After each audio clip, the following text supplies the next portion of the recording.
Wow, that was beautiful, Andre.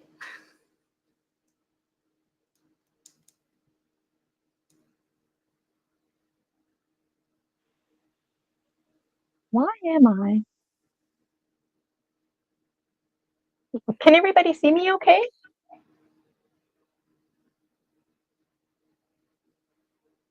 Sure. Hey, everybody. Gina Virginia Casella here. I wasn't sure if you can hear me there. Happy to be here with you. Gina Virginia Casella from the Dragon Dream Soul Tribe Collective, creator and visionary, and here with my good friend Slavka, the natural sentient. And so we've been trying to get together for some time. And Slavka's one of those folks that when you meet her, you just fall in love with her and connect with her. And so it's such a thrill for us to finally be together. Slavka has quite an exciting lifestyle. I feel like you're always in Egypt or somewhere. And today we're going to talk about the Dragon Dreams Oracle that yours truly, Gina Virginia Casella, recently published. So you can get these in your hands. I've got links in my description. Check it out.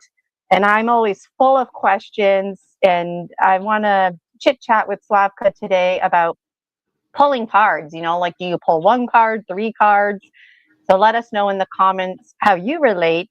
And I'm already noticing folks are participating. Hi, Dan Stanton, Mike 4416. Good to see you joining us live here today. And I'll turn it over to Slavka for a moment. And you know what? I had a little laugh with Slavka before we came live. Please help me remember to mute myself. Otherwise, there's an echo in the background. So I'm going to mute myself now. Thanks, everybody. Hey, thank you, Gina. Hi, everyone who's joining. I'm very grateful, to be here together with you. Finally, we made it. So I'm so excited for this journey.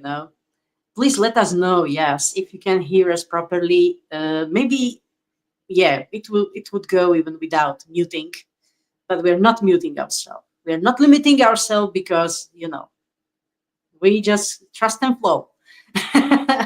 So yeah, I'm just so happy to be here with you, Gina. I just admire you, for your Dragon Collective, connection, soul tribe, and the connection with another elementals. And actually, I would love to talk about your energy medicine practicing, or about your practice. Yes. So I'm just very happy, that we have this chance, to gather together. It's like, wow. And that we are bridging, actually. We are bridging, I'm still in Florida, you're in Canada. So we're bridging all the world. So I'm excited. I'm excited too, Slavka. And, my life story, I mean, where to start, right? But like many folks out there listening, I had what's known as a spiritual awakening. And what that really means is my life blew to hell and back in a handbasket. And what I didn't realize was while I was busy weaving my wisdom in the dark, I didn't realize I was weaving my own handbasket to hell. So my life completely fell apart and I didn't have a choice anymore. And there's a famous quote. I don't even know who originally thought about it, but it's something like, if you don't make time for your health and wellness, you'll be forced to make time. And I was aware of that quote. It resonated with me. But you know what? I didn't realize how much my life was in survival mode and the stress was accumulating. I really enjoyed leadership. But you know what? I really wasn't having time for myself. And to make a long story short, I had a severe panic attack. I faced the stigmas of mental health. I was never the sick type. So when I got sick, looking back, I feel like it just threw people off. And because I was a public school teacher and involved in leadership, I don't think people really saw me as a real person. You know what I mean? Like, people in leadership, they don't get sick. They don't have real feelings, you know? And so very long story short, I lost everything. And I actually, my sister had to buy me a plane ticket to with to move in with her. Otherwise, I would be on the streets. And I used to feel a bit awkward about sharing that. And I realized that's the story medicine, because my story is far from unique. And knowing that I had a strong educational background and knowing that my finances were in order before my health took a hit, and knowing that I don't have a criminal background. Like, I mean, those of you listening to me might be thinking, well, you know, maybe she was addicted or something like that, and that one thing led to another. No, I wasn't. I wasn't. So it's really important to talk about your health and wellness. Before I had to resign from my teaching career, I wanted to become a hypnotherapist. And the intention was to do hypnotherapy on the side and then maybe teach only part time to help me find balance in my life. I also wanted to be a counseling psychologist, and I just love learning, right? So, so life goes on, and Marissa here, I don't drop a lot of names, but I tend to drop the same few names because I always want to encourage others to do their own research. And if you feel inspired by me, then you know who to go Google and stuff like that, right? So, huge fan of Marissa Peer. She invented RTT, which stands for Rapid Transformational Therapy, Hypnotherapy. And it's basically mind reprogramming. And she completely left spiritualism out because she wanted it to be for everybody. Okay, great. So through that experience, it really reinforced just how powerful your emotions are. How you think and feel is such a number one priority. And we constantly, even in our infancy, we just get pushed to the side. And there's all these bigger themes and terminology that might scare folks away. The subconscious programming, the subconscious mind, the super mind. What does all this mean? Like, honestly, don't even worry about it. Like, if you're thinking something, it's worth paying attention to, right? So your mind's number one job is to protect you, even if it means creating false inhibiting beliefs and lying to yourself and keeping yourself stagnant. So how can this even be, right? Well, it all boils down to the rules of the mind. So I learned all about the rules of the mind. Initially, they're quite frustrating because they all cancel each other out, right? It's like dead mass or something. But if you can get to know the rules of the mind, then you can work with them. So you can live consciously, you can die consciously. When you make mistakes, you don't fall so hard. And when you have to get back up, it's not as hard to get back up, right? And so that was going on, and good for me. It reinforced everything because the cohort focus I graduated from when I was a teacher, I graduated from the first social emotional cohort in North America, and it's all about feelings and prioritizing um, feelings in public education. And in the teaching community, that's what I was known for. I was that voice. Initially, I was annoying, but then people were recognizing, okay, this girl is right. And mental health matters.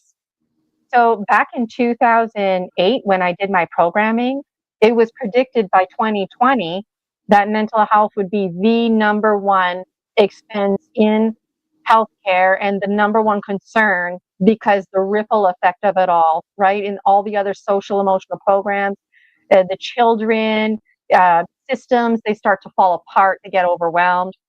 Well, it's 2026, right? And back when 2020 hit, I mean, this prediction was made before we even heard about COVID, right? So now COVID's happened. I mean, I'm really passionate, so I'll just kind of like end it there. But the energy medicine piece, I've always had spiritual experiences my whole life. And something that really annoyed me was like other people were having these beautiful experiences and I was scared shitless. Like it started off fluffy and very natural, normal. Like I would talk to insects in the garden. Were those spirit guides? I don't know. It just was normal and natural. Then two angels came out of my wall when I was in grade 2, and it terrified me. It traumatized me. I was put under the liar, attention seeker category. So my hearing and my vision flip-flopped because of the trauma. Well, nobody talked to me about that. And honestly, I don't think people in general were really talking about trauma in the 80s, right? And so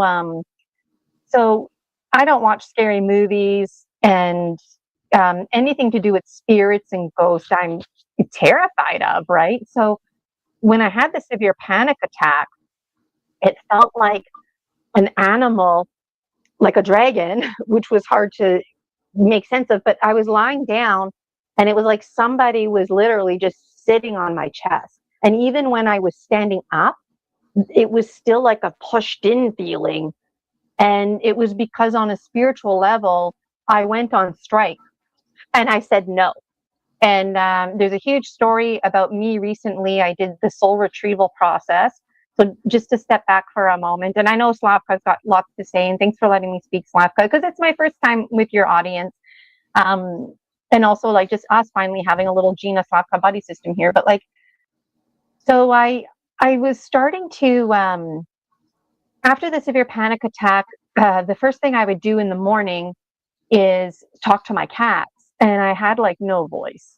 And if I ever had something going for me, it was my energy level and my voice. I didn't need a microphone as a teacher. I'm out there with the kids on the field. I'm in the gym. No microphone, right? For me, now I would need one.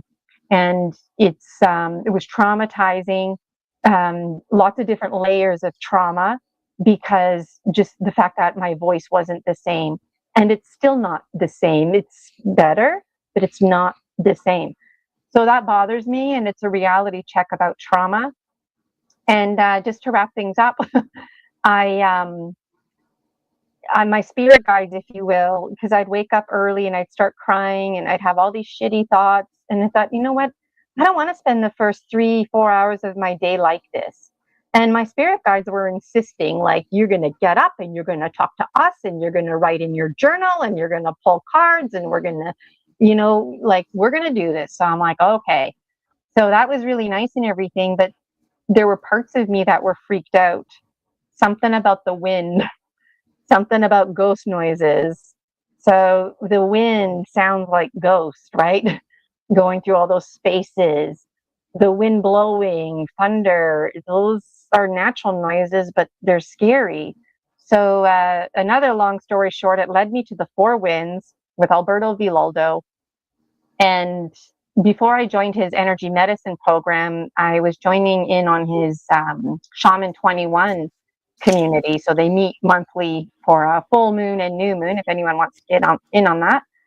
And people were sharing their beautiful stories about Jaguar in particular and the Rainbow Bridge. And me being the participator I am, I decided to participate. And I started bawling my eyes out because I was scared.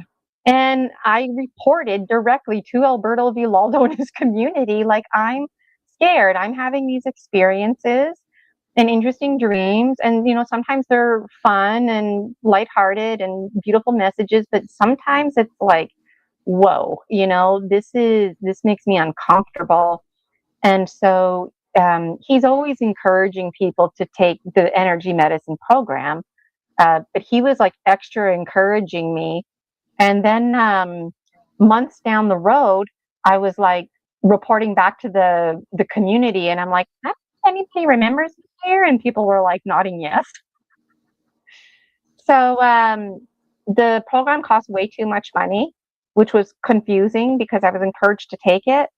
And then I realized a lot of shamans, they actually, when they want to become a shaman, they're denied for some reason or another. Usually it's money or it's some kind of time factor, because it's a test. Come back.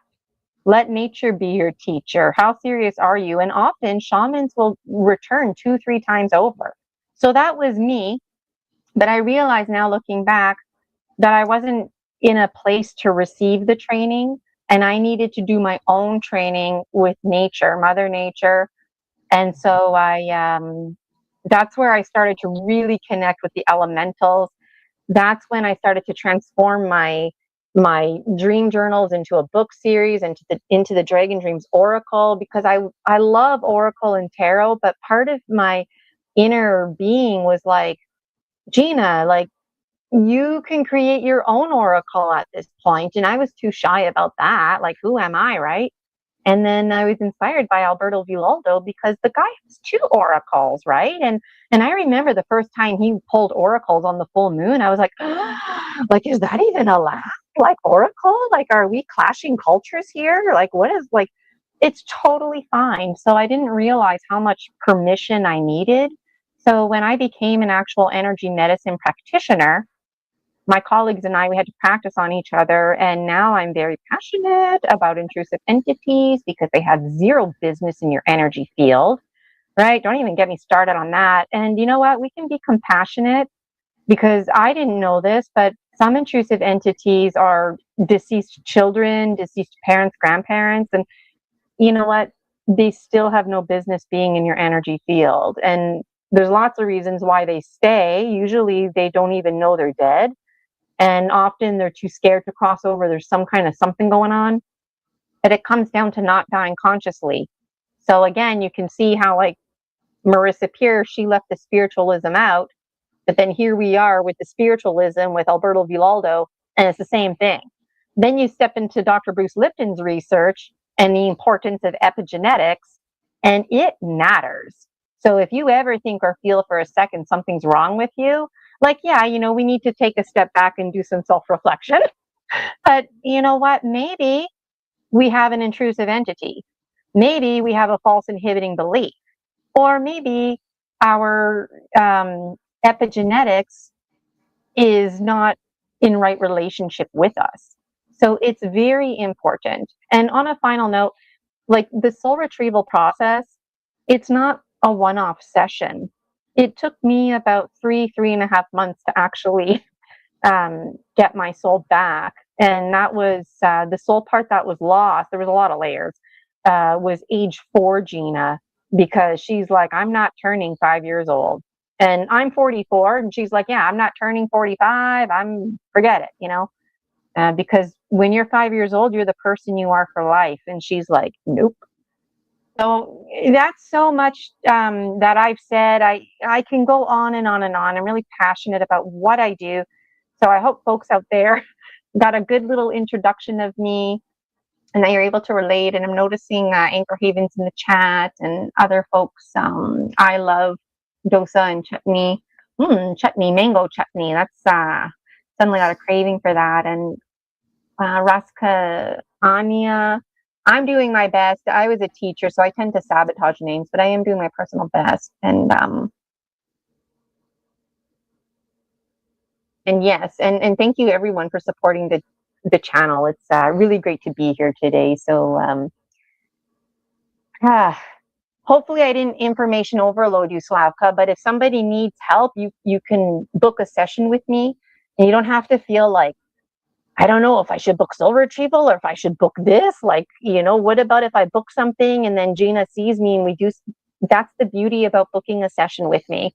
It kicks off with some story medicine, not talk therapy, story medicine, and then I test you and we go from there. So, thank you so much for listening to all of that, everybody. Mm. Thank you for sharing, Gina, because it was powerful. Your journey, your story is very powerful, what you say. And of course, you said it's not much unique, but it is unique. For each of us is unique because we go through the important process and experience that we have actually chosen, that we've chosen to experience and learn. So it's very powerful what you said. Um, and yeah, it all starts actually from our parents and how we are growing up, how we put all those layers on us, all those traumas and wounds, and then we do the self sabotage, self denial, and then it's about again, living someone else's expectations that that comes from different directions. So practically, we are not actually living our authentic self. It's like false identity. And then, there comes the time when we realize that we're just, we get to change something because it's not really, we are not ourselves, our true selves. What is our core? What is our essence? So this is like just this beautiful work, like of removing all of it, releasing, cleansing, and healing. This is very powerful. And as you said, most important are emotions, how we feel. First of all, as I said, with ourselves, and then what is our relationship like with our surroundings, with people around me, and with the environment, you know, where we live. So this all is, if not expressed, it's all accumulating in body as a toxicity. And then, of course, if we don't pay attention and if we ignore the signs and messages, then obviously it turns into ailments, disorders, symptoms, and illnesses. Yeah. So this is actually like topic that interests me a lot because I'm much into emotional healing and work, working how to strengthen your muscle command, to actually to rewire your brain, how to create new neural pathways. So, and how to just attract what you want and be who you want to be, yourself unapologetically without asking permission someone else from outside, without validating yourself. This is a lot about work with the internal saboteurs. They're there, and the number one is judge. That is judging and criticizing self, others, and circumstances. So that's exactly that survival mode that we are in, and that's actually holding us back. This survival mode, and we are like victims of circumstances. You know, we go through the life and we just that happens. That happened to me as well, that I was just ignoring myself. I tried to fit in a box that many can relate to this story because we try to fix somewhere where we don't belong based on the expectations and that comes from external world, what others are expecting from us, if we are good enough, if we are worthy. And another big topic is self-love and self-acceptance, actually, that comes all together with that. So yeah, this is all the journey that I am on as well, healing all of this stuff, old patterns, bounds, generational traumas, as you say, relationship with mother, father, and just rewriting the codes in on individual level, on collective level, because mirror neurons are real. So what we go through, each of us, in each part of the process, actually we go through the same steps. basically. So it's just a matter of time when we encounter, when we go through the same thing. Yeah, it's gonna occur in our lives. So I can relate to much of the stuff. Yes, I also went through the panic attacks, but it's all because I was ignoring my own intuition, that my own truth, that what I felt I didn't follow, my inner wisdom. That's why it came, and it came actually in relationships. Because know thyself through relationships with others. So, this is like a lot of learning. And we didn't uh, last, let's say, 3 months. I learned a lot about victim mentality and relationship, family, and like how victim, how it is actually very tricky, that you think that you're helping it, but not actually. So is this like huge topic, how to and that one thing that I have recognized is that either you are in the victim mode or you are in a creative mode. You are creator or victim. You can't be both at the same time. At the same time, you can be, because when you are in survival mode, you are in the fight and flight. So your brain is shut down, and there's no like the flow that comes through. So this is what I actually focus now on these things. And of course, I feel like when I'm on this journey, like my abilities are strengthening. So I feel the call that it's part of my purpose to use them. So I tap into that field, and I just started to do the readings with the as well with oracle cards, because I feel more pulled towards them, not tarot, because they actually I my aim is to spread the empowerment, and I'm for raising the consciousness and expanding, awareness as well. Actually, I wanted to say, opposite way, raising the awareness and expanding the consciousness, but somehow it, it is as it is. It came like that. So yeah, and I started my YouTube channel, and I just now more intuitive, and I'm following what comes through. So I feel also pulled towards grid work. So go to the places and just to do there is activations going on, and just connecting with nature and elementals. So mm, it's like everything is here, like teaching me. I'm grateful for all people, that I met that crossed my path, because they were my greatest teachers, and the greatest teachers starting with parents, because that's the number one, right? And then, of course, another people through your lifetime, So it's like I'm just being grateful for all of this experience, that happened. And I can share now, because really, if I have this experience, if I know, if I have this understanding, I can share it, and be maybe that little, hermit with a lantern on the way. So yeah, and just we are all in that same journey, So I have really a lot of empathy, but also healthy boundaries. So yeah, and I just trust and flow. So it's like that.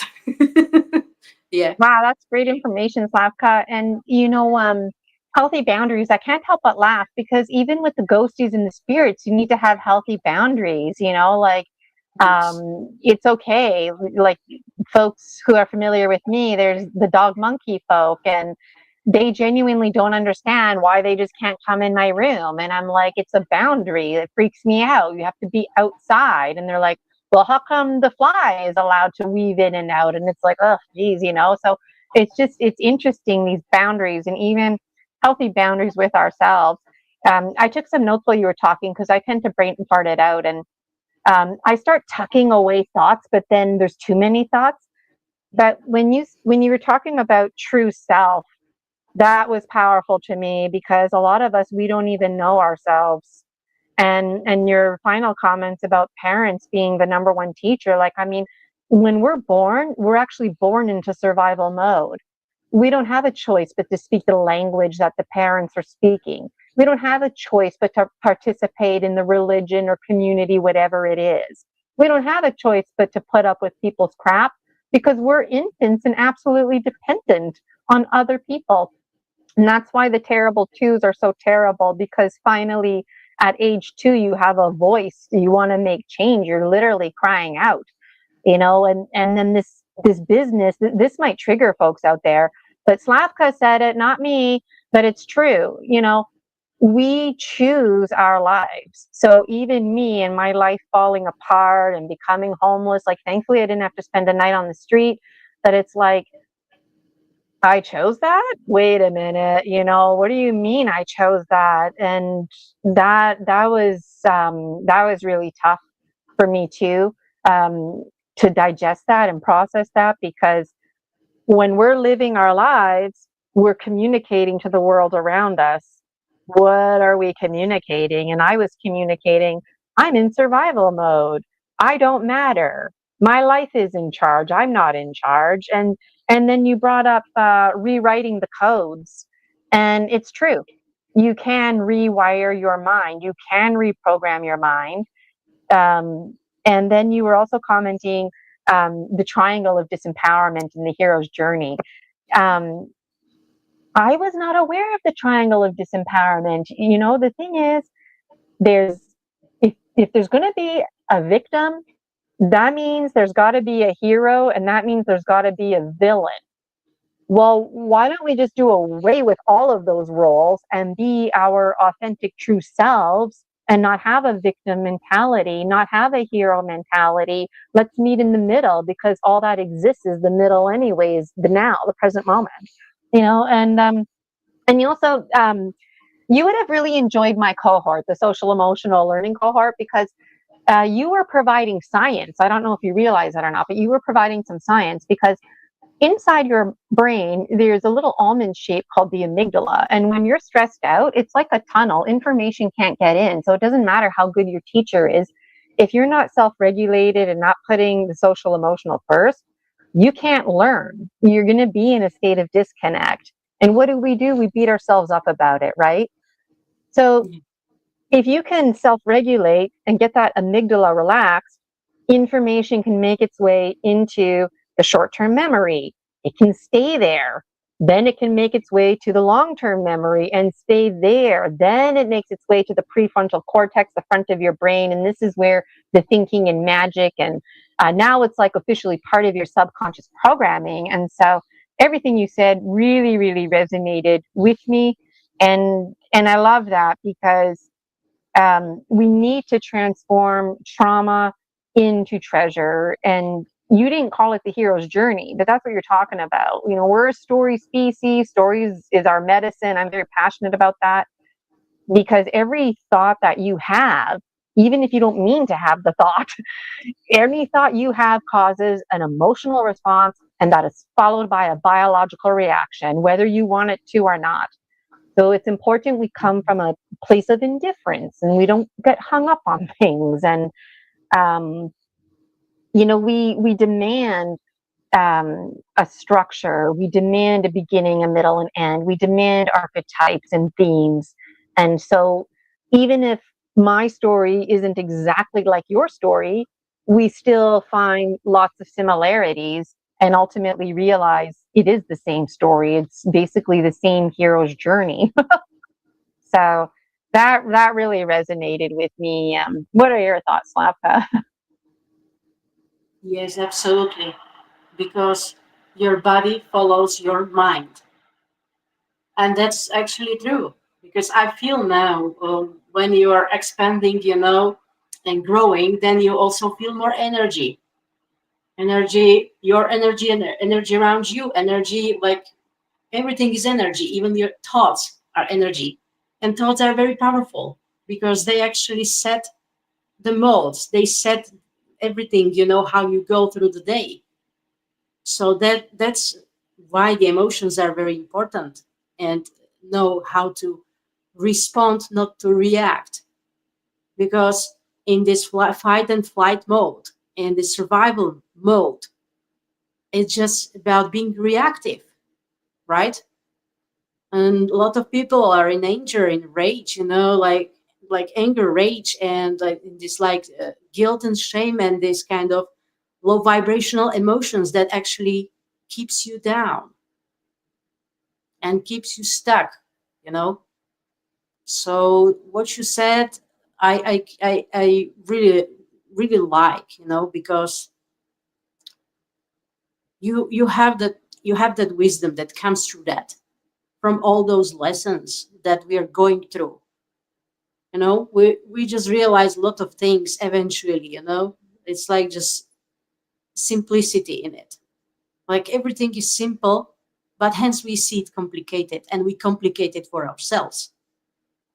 You know, we tend to do that because we are too much in head.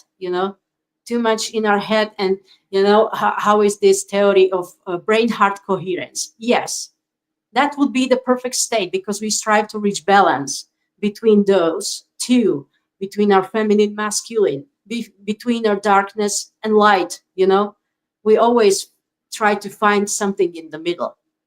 you know and then it's like this roller coaster that we go up and down. So it's like that. It's all very valuable, and I just see it as a opportunity, to transform. If I don't like something, I can change it. If I don't accept, then I change. That's the powerful, thing that I can do. And it's literally, there is this quantum manifestation, like attracting things that we want, because this is actually now that it's inviting us to do this shift in this mindset. But there is somehow you realize that there might be some trap as well. Because what was the time, that you tried, yeah, I want more money, I want these means, I want that one, I just want to have enough, and it was not coming. That's for some reason it was not coming, because I'm realizing more and more it's everything really about frequency. If you don't match the frequency of what you want, like what you want, if you're not embodying it, if you're not acting, really like that, it's just the words. And I just say actions matters most than the words. No. And like everything is, about that, realizing that, that I'm powerful, the power of I am. Be in the present moment. That's how you get out of the survival mind, because saboteurs don't exist in present moment. When you are engaging all your senses and you are just here right now and just being. So, and this is why often the people are stuck, in the past, or they go too much in the future, and just, the time flies. So this is really I can't more emphasize the importance of emotional healing and emotion regulation, to calm down the nervous system, to be that master who knows how to calm down when necessary, and how to actually, detach yourself from the dramas and from all the things that actually, these are the healthy boundaries that are very important in professional and in personal life as well.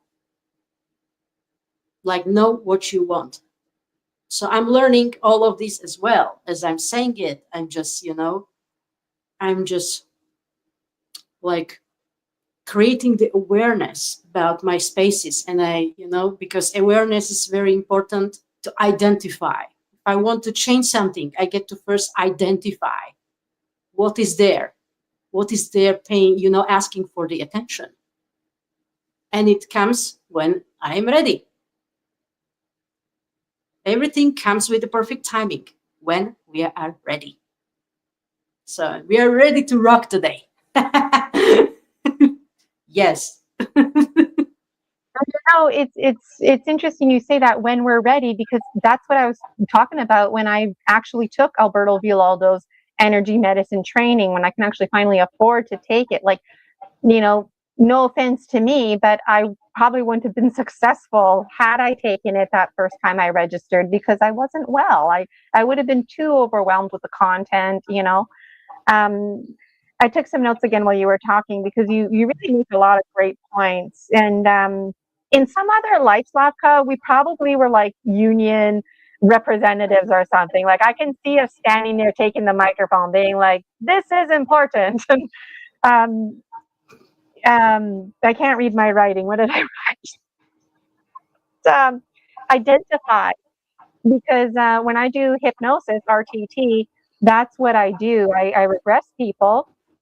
We don't go down memory lane. It's literally, we go in and out of the scenes, because I'm searching to identify the false inhibiting belief, and knowing that your mind's number one job is to protect you.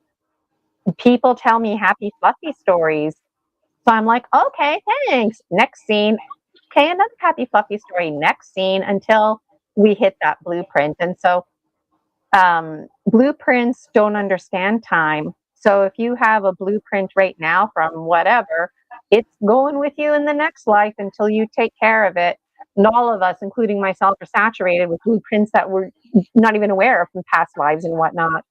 And Yeah. then this business of being trapped. Who wants to be trapped and stagnant, right? But interestingly, in my gemstone reading, the bottom left circle area is known as the stuck zone. So when people are there, it's like you don't want to be there. You don't want to be stuck. But sometimes people are there, and it's a good thing, because they're moving too fast, and they need to slow down, because they're making decisions too fast, you know, or like they're um, they're in a rush to do something when really there's something else that has more flow. Or sometimes, you know what, they just need a little redirection from the universe. So it could be a good thing. And a lot of people who underwent trauma and now they're finally like moving on with their lives, they tend to resonate in the stuck zone in a positive way. And that's why it's important to monitor your progress, because you know what's familiar keeps you safe. So being in the stuck zone is a safe thing. Why would you want to leave something that's safe? You know, but a lot of folks who shed their snake skins are vulnerable. So it's okay to stay in that zone. The dark goddesses are there. They'll put a blanket over you, but you need to be coming out of that zone too, you know? So that's very powerful, that we don't stay stagnant in our traumas, that we move on from that. And I host a show, Story Species, Story Medicine, Extra Strength. And I'm intentionally having folks on there who have published books or in the process of doing that, because it distinguishes them as somebody who's moving on. If you're at a point in your life where you can write a book about it, to me, that sends a message that you're transforming trauma into treasure. And does it mean your life is perfect? No. You know, and then what else did I write here? Oh, and I had a laugh when you said I am, because that iconic statement, I am, right? So I've been working with this I am energy, right? Like, I am the wind, I am this, I am that, right? And now I'm at a point in my journey where I'm like, I am, like it's not like I am. It's like I am. Like, want to run that by me again? Like, I am what I am not. Right? So I'm in a playful way having fun with the iconic I am statement. No disrespect to it, but it's like, what am I actually? Like, I am. I just is. And in the spirit world, I work with the Isis energy, Isis, um, because it means like we is. Like, we're not we are, we're we is. But we is really poor English grammar. And we're not we is, we're we're I is, we're I ing is. Grammar. So we're Isis, we're eyes, and we're is, because we exist in the now. And so I'm transforming the I am into Isis. And it also has to do with a return. Not that it was absent, but a return of the divine feminine, because the feminine is notorious for being drowned out, right? And so there's a returning that's going on. So I'm curious what you have to say, and then I have questions for you about how you pull cards in that too, Slavka. I'm always full of questions, but I'll let you talk now. Oh, yeah. I've heard actually about that Four Winds Society, Alberto Villoldo, because I met some friend, and she's exactly, it's about this shamanic world, this essence of being a shaman and healer, okay? But it's about a curandero thing. It's, they are, I think they're based in Chile or somewhere there.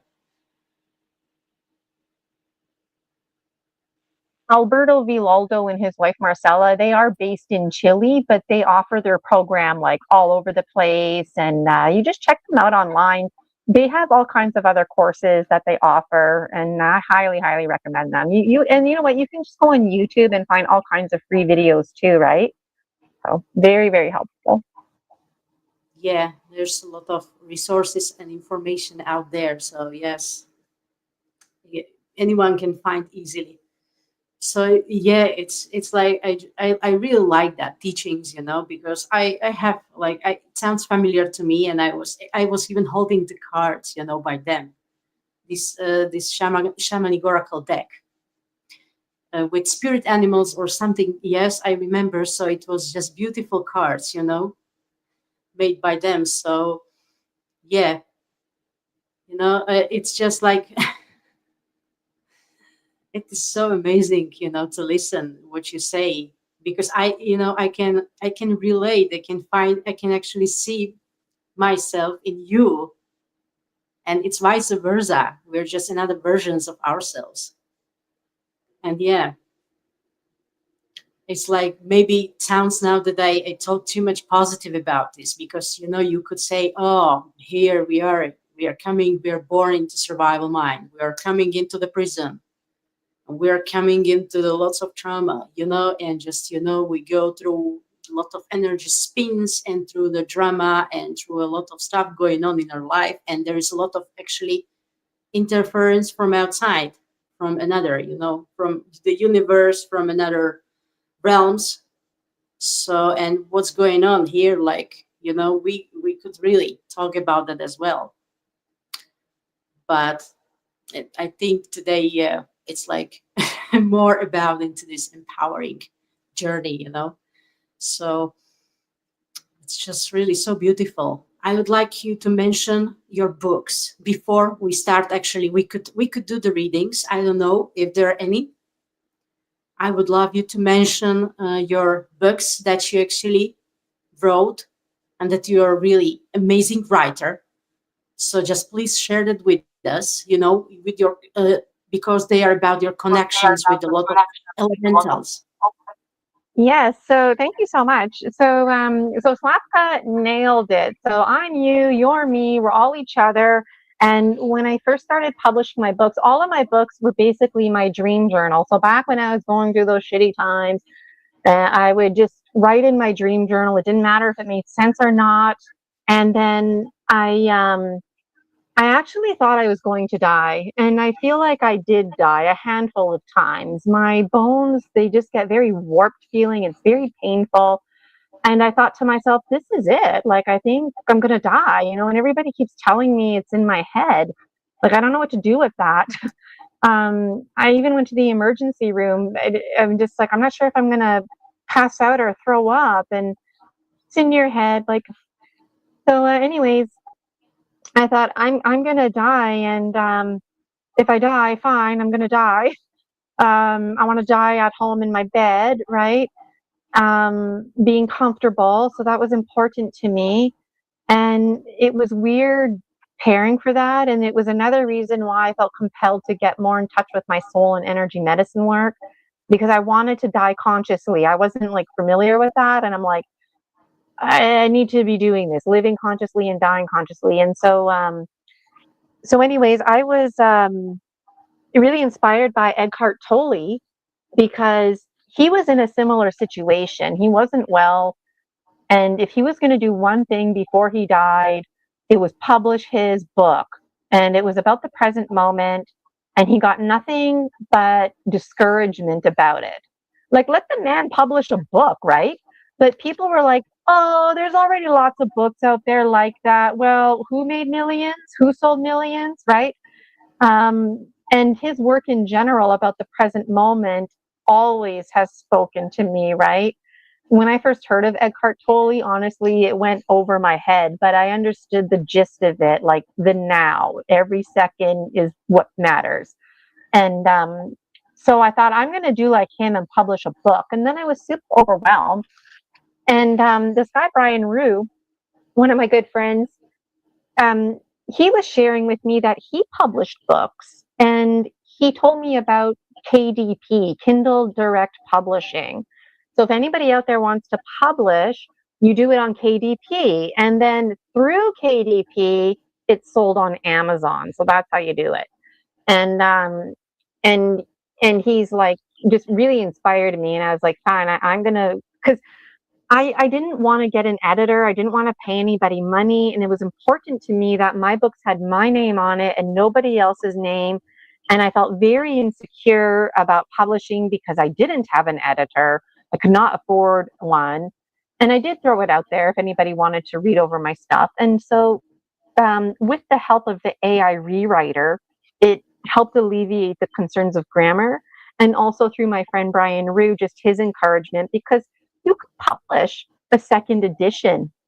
You don't have to worry about spelling mistakes and stuff like that. Like, people who actually care aren't going to care about stuff like that. They're going to care about the actual content.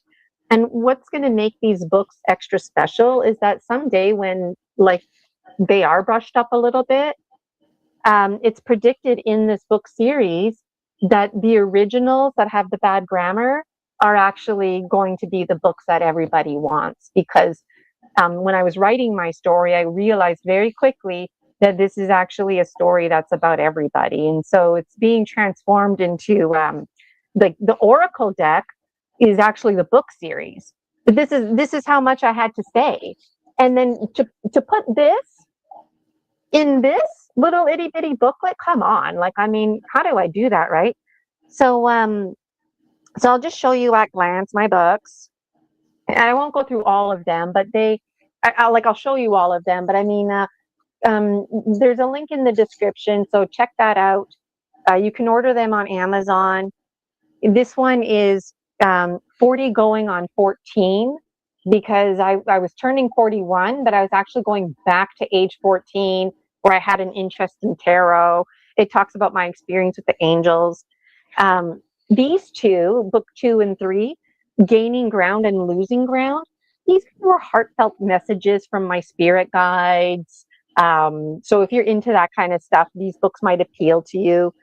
This first book here too, also, it ends in a way where I start learning about like the tyrant that I was in my past lives and why things are going down the way they might be going down.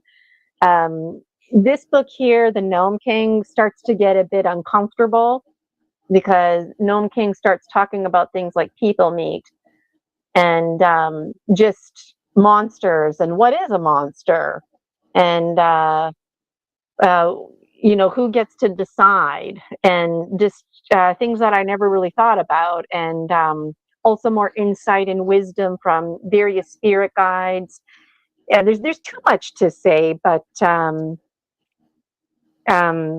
lots of duality themes. There's a few more here.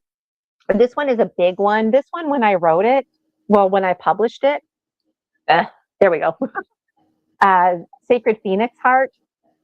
This book makes me uncomfortable. There's funny stuff in here too, but it makes me uncomfortable because when I was working with the AI rewriter, I was sharing my thoughts. I'm like, okay, this is what I'm dreaming about, right? And then it would rewrite it, and it would use terminology like soul transmigration. That made me uncomfortable. Is that what I'm talking about?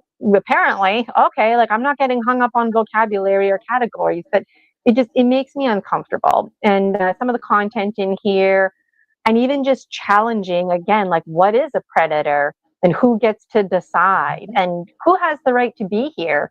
And what does that even mean? Just it's very interesting. And of course, I'm learning about myself. This one here, feared and revered. So in my dreams, I work with the Great Galactic Navy and not the guns type. And I'm like, not the guns type. Well, what type are you? And they tell me they're the social emotional type. And so that's why, because me being social emotional teacher, right? Teaching kindergarten, apparently they were with me all those years, and they like to connect with me because they're too intelligent for their own good. So they need me to explain very simple things to them, and it makes me uncomfortable because I start cluing in, like, what am I really helping them with? I'm helping them with technology. They're not the guns type. Um, and it basically came out that um, feelings and emotions are being weaponized. So they're not intentionally doing that, but they need to learn about the technology so they can help the situation. And there's a lot of corruption going on. So there's a bunch of like misfits that are coming together. And folks like me here in this reality get to be a part of that. And others are too. And just like it gets scientific, like spaghettification process and just things that I personally never thought of myself, and also talking about feelings of guilt and shame. And I mean, there's lots of pages here, okay, so it's hard to sum up, but two more books to quickly go over. An Elephant's Anthem of Liberation. So the story goes on, keep believing in yourself, but then I discover crappy things about me. And but this one here, I think you'd like this one, Slavka, because it's about knowing your power. And I didn't make this up. There's a famous elephant painting. It's like an ancient painting. And there's an elephant running with a rope, and there's a tree attached. And as the elephant's running, the rope is getting more and more tethered, right? So there's like a freedom, and it makes you wonder, like, why was it even tied up? Well, it's because when big elephants are little, they're supposed to protect the campsite, right? Well, how do you train an elephant? And elephants are big and dangerous, right? Um, so, in a positive way, they traditionally will tie the elephant to a tree on a short leash. Um, and then eventually they take the leash off, but the elephant doesn't make that connection. So the elephant, that's why it stays in that little radius. And you think, well, why is a big elephant putting up with this crap? It's free. It's free. It's not bound to a tree. It's nice that it has a relationship with the people, right? But it doesn't have to stay there. It's because it thinks it's still bound to that tree. And so that moment, so in my dream life, there's this moment. There's a song about me. I'm the snake who uses my hand. Separate story, but it's because I have an elephant trunk. That's my hand, right? I'm like, oh my God, I'm the snake who uses my hand. I'm the elephant trunk.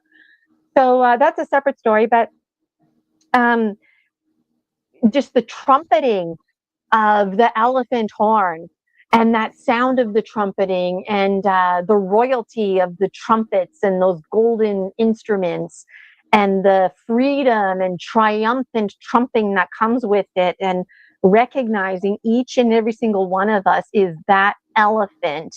None of us are bound to anything. Even if we wanted to be, we're not. And so like, what does it mean to be a keep?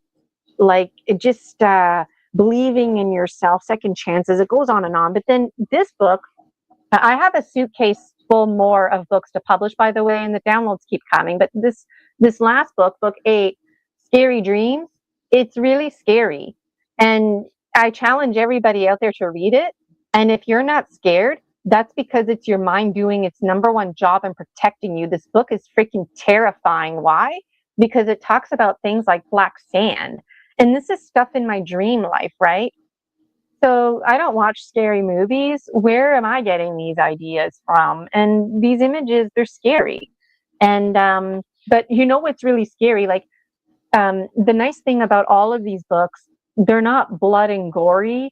we talk about violence, but there's not actual like violent scenes that unfold. So I really appreciate how the focus is always on the bigger themes. And but this book is scary because now it's at a point in my dream life where the good guy and the bad guy are realizing they're the same guy.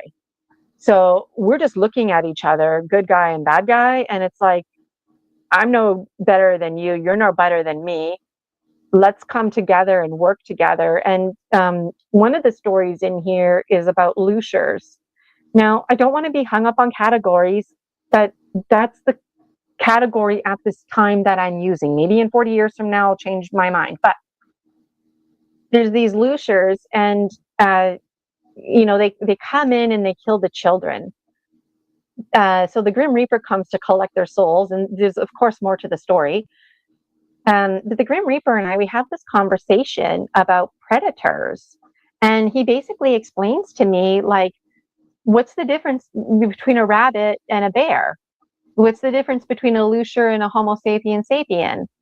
The difference might be called intelligence. We can get into a conversation about being vegan and ethics. We can get into a conversation about being in survival mode. And going back to book 4 with the Gnome King, that's part of what he challenges, because in his opinion, everybody should be vegan, and to put ethics aside, because the Gnome King, he feels that ethics kind of gets in the way when we're trying to have conversations. But if you can put ethics to the side, and on the literal level of snake, think about it, like, if you're eating meat, that means that you're in survival mode, right? When there's nothing else to eat, we eat flesh.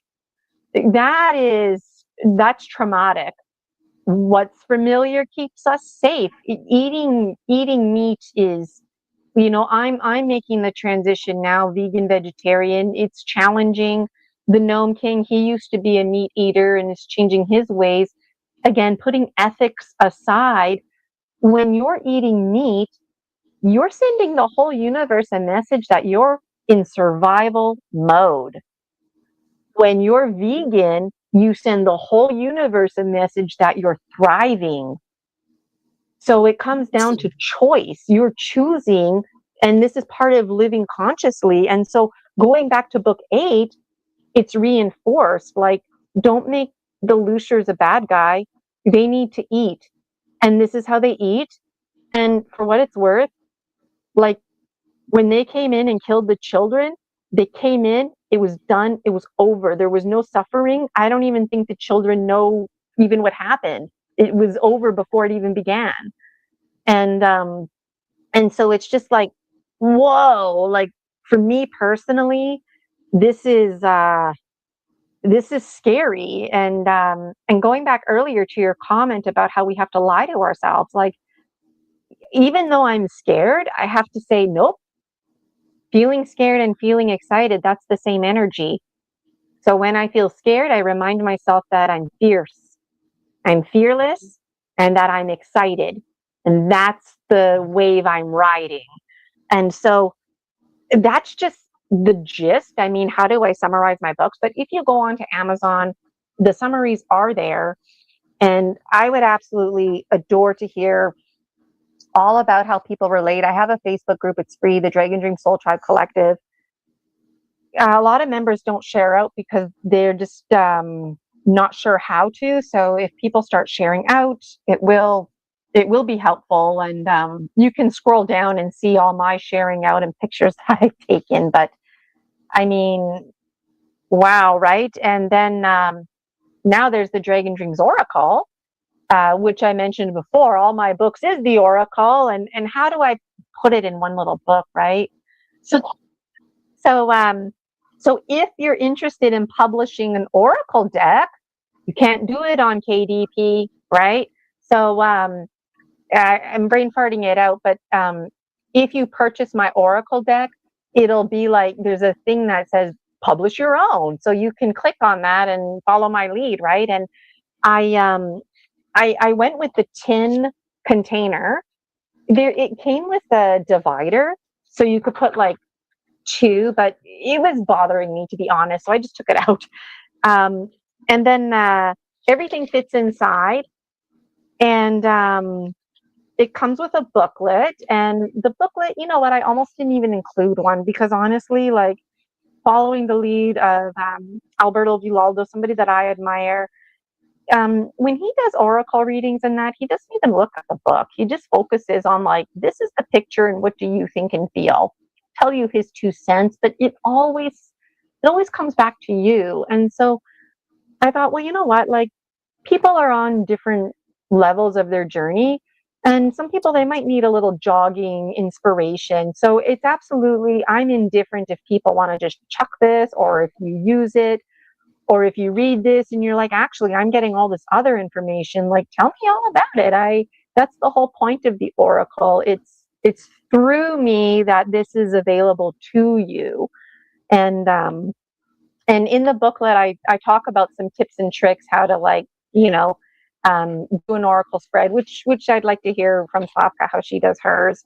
But I just want everybody to know that the actual cards, it's called eco herbage. So they were the best environmentally friendly option, and and there were lots of options for the different box or container that I could have it come in, but I thought, you know what, I'm going to go with the tin because even though it would have been better for the environment to have the cardboard box that it comes in, I find the corner of the box always starts to give way. And then I also find that a lot of folks out there, they like to put their tarot and oracle in special pouches and whatnot, and they don't even use the box. So use the tin, don't use the tin. Maybe you want to put your matches in there or a candle. I like to think that if I travel with the DDO, the Dragon Dreams Oracle, that they'll be kept a little extra safe in that tin can too. So, wow, thanks for letting me say all that, Slavka. I'll let you chime in there. Yeah, it's absolutely awesome, because it carries a lot of uh, like the uh, experience, that is behind all of that, what you came through, and especially, it was learning about yourself as well, and I can tell, I can share a little bit that I'm onto something as well, but I'll keep you updated. I'm not gonna say because I prefer, to show rather than talk about it. So when it's ready, yes. Yeah, and I love this, that you also created the Oracle card deck. So I'm absolutely up for that, actually. And I want to share that I love your gemstone readings, what you do, because they're really, I I feel that you can read from the natural consciousness that comes from the stones and either from another, feather or whatever shell, or I don't know, everything has consciousness. So I just love how you can read from that, and I see that you're applying that methodology from this um, Four Wind Society, because that's like in the shamanic work. What's going on in your north, south, east, west. So that's just that amazes me, and I love that. So hopefully we could do that sometime as well. Gemstone readings, and I, Oh, go ahead there, Slavka. yeah, and I invite us all, to now to jump into the readings. If there are any of them, we are already going like 1 hour. I'm very grateful, that you shared your creation with you. So we will put the links below. And now let's look who wants a reading. If anyone wants a reading, please let us know. Drop a comment, and we can keep the ball rolling.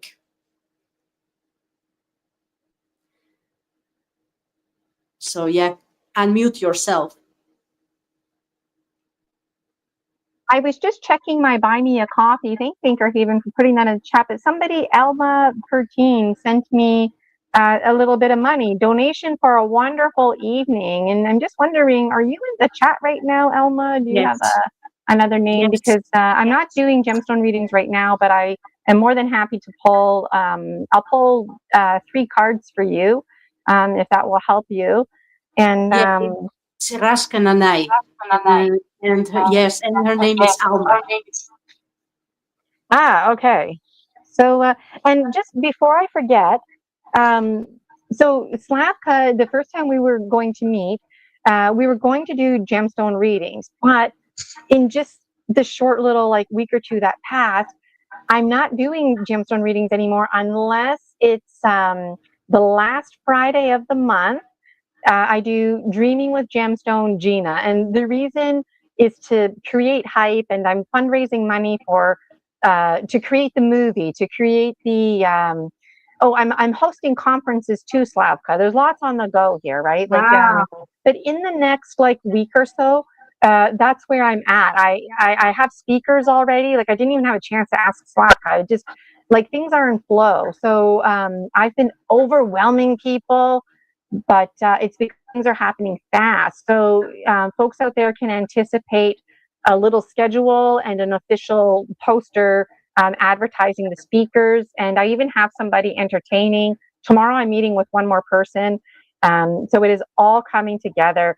But what I wanted to say too, Slavka, is if you wanted to buddy up with me on Dreaming with Gemstone Gina to help fundraise, Julia Anchorhaven, she is the Dragon Monitor. Alex Lipton, he's agreed to host it for me.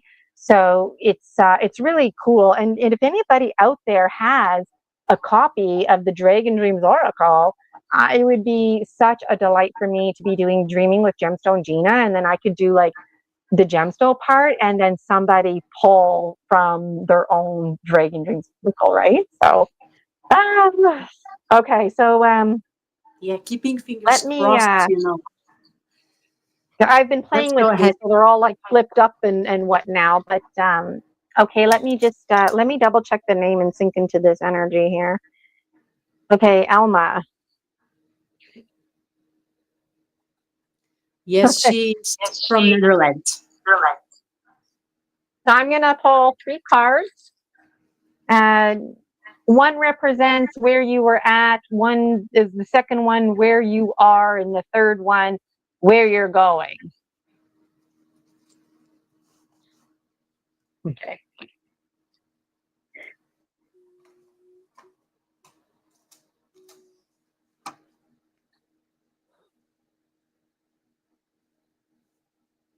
And I'm not wearing my dream scarf because it's hanging outside. This is the special time of year where the goddess Bridget, her energy is high, and I have a tradition. The next 3 nights, this is night number 3. Actually, it's been out there for 2 nights.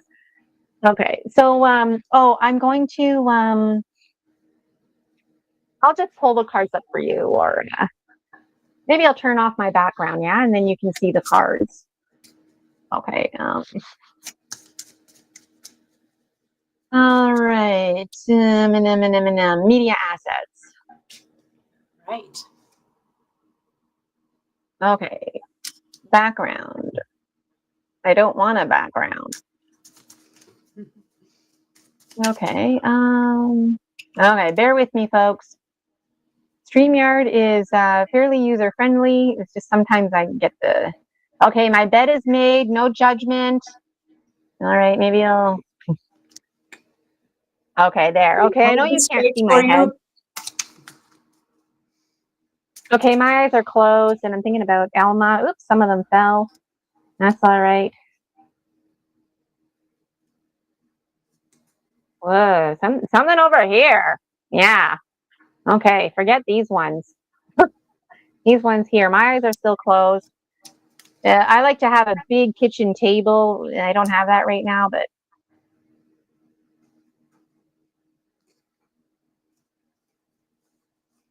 Okay, this one here. This is a message from the earth. Oh. So this one here.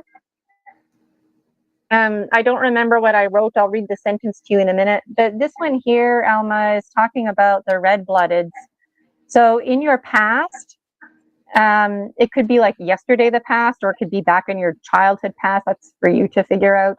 Only you would know. But there was a time in your past where folks with red blood, probably other Homo sapiens sapiens right here on this planet, were in your life. You can assist each other. Remember to practice stranger danger even in your dreams. So, the thing that I learned about dreams is sometimes we're not in a dream. So just a reminder from the past, the wisdom carrying forward. Be careful, stranger danger, even in your dreams, because what about if it's not a dream, right? And anybody who's benevolent will honor that. Toad. Okay, let me pick another one. This is where you're at now. Ooh, and my middle finger is like, the middle finger is the fire, the passion. Okay, my eyes are closed. Which one? This one or this one? This one. Okay. You are your best resource. Okay, so right here, right now, you need to train yourself to be a dowser. So, I mean, like if I was like, my name's Gina, my name's Gina, my name's Gina, like, okay, that's going to get old fast, right? But I know that energy. If I'm like, my name is Slavka, like, what? Huh? My name's not Slavka, right? So start doing that with yourself so you can train yourself, and then start asking yourself yes, no questions. I'm 44 years old. I'm 44 years old. Am I 44 years old? Yes, I'm 44 years old. Am I 44 years old? No, I'm not. Well, that changed in my body. So when it comes to the pendulum, I use the pendulum promise. I use it very sparingly, and I only use it for energy medicine work. Because when we focus on the closed questions, the yes, no, it's a little bit too black white. And sometimes we need that black white. And it seems like right now for you, Alma, you require that black white. You require the yes, no. And when it comes to the yes, no, when there's no in between, if we get an answer that we don't like, we struggle with it. So before you ask your answer, or like before you ask your question, you want to train yourself to be a dowser, so with complete trust and conviction. And when you ask yourself those yes, no, black, white questions, you can ask with conviction, and whatever answer you get, you have to accept that answer, right? Just like if I was like, oh, not this card, let me pull another one for you. No. And so that's the thing about the Dragon Dreams Oracle. Build your own trust. Each person a dowser or primary tool for discerning truth. And you know what? Like, look for trees. There's always a tree that we connect with, we notice, and the tree, it might get your attention like it's going to fall down because it's going forward, backward, and it's actually communicating to you. I'm representing the yes.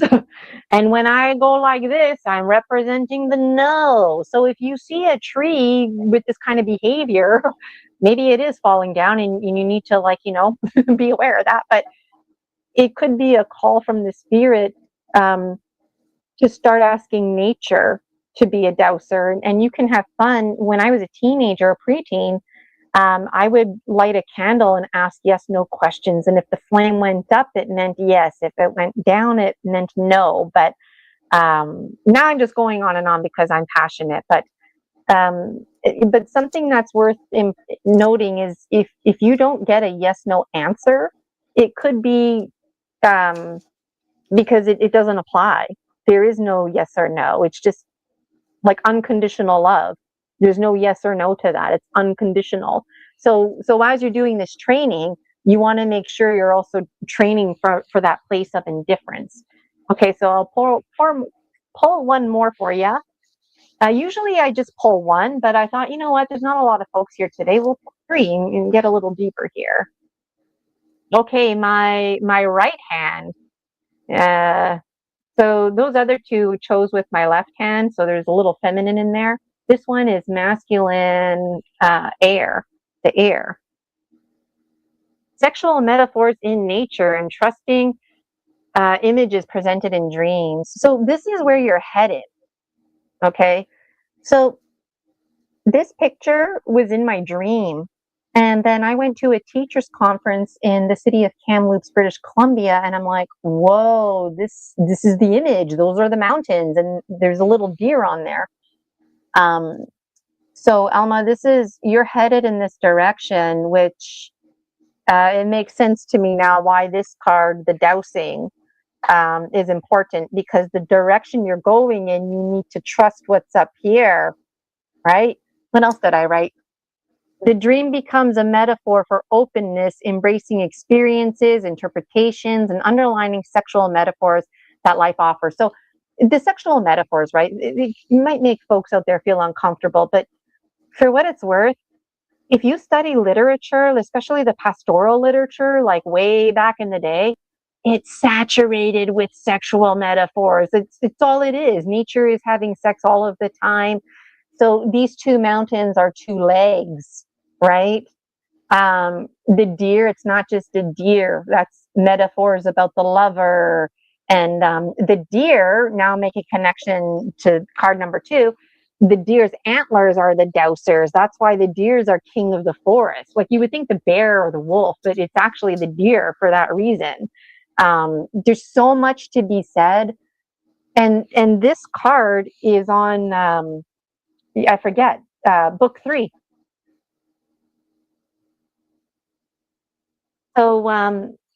So keep us updated. I'll just show you the cards again. I'll pull this down. But this was card number 1, card number 2, and card number 3. And there is the booklet that comes with it if you wanted to read more, but it's also whatever comes to you. And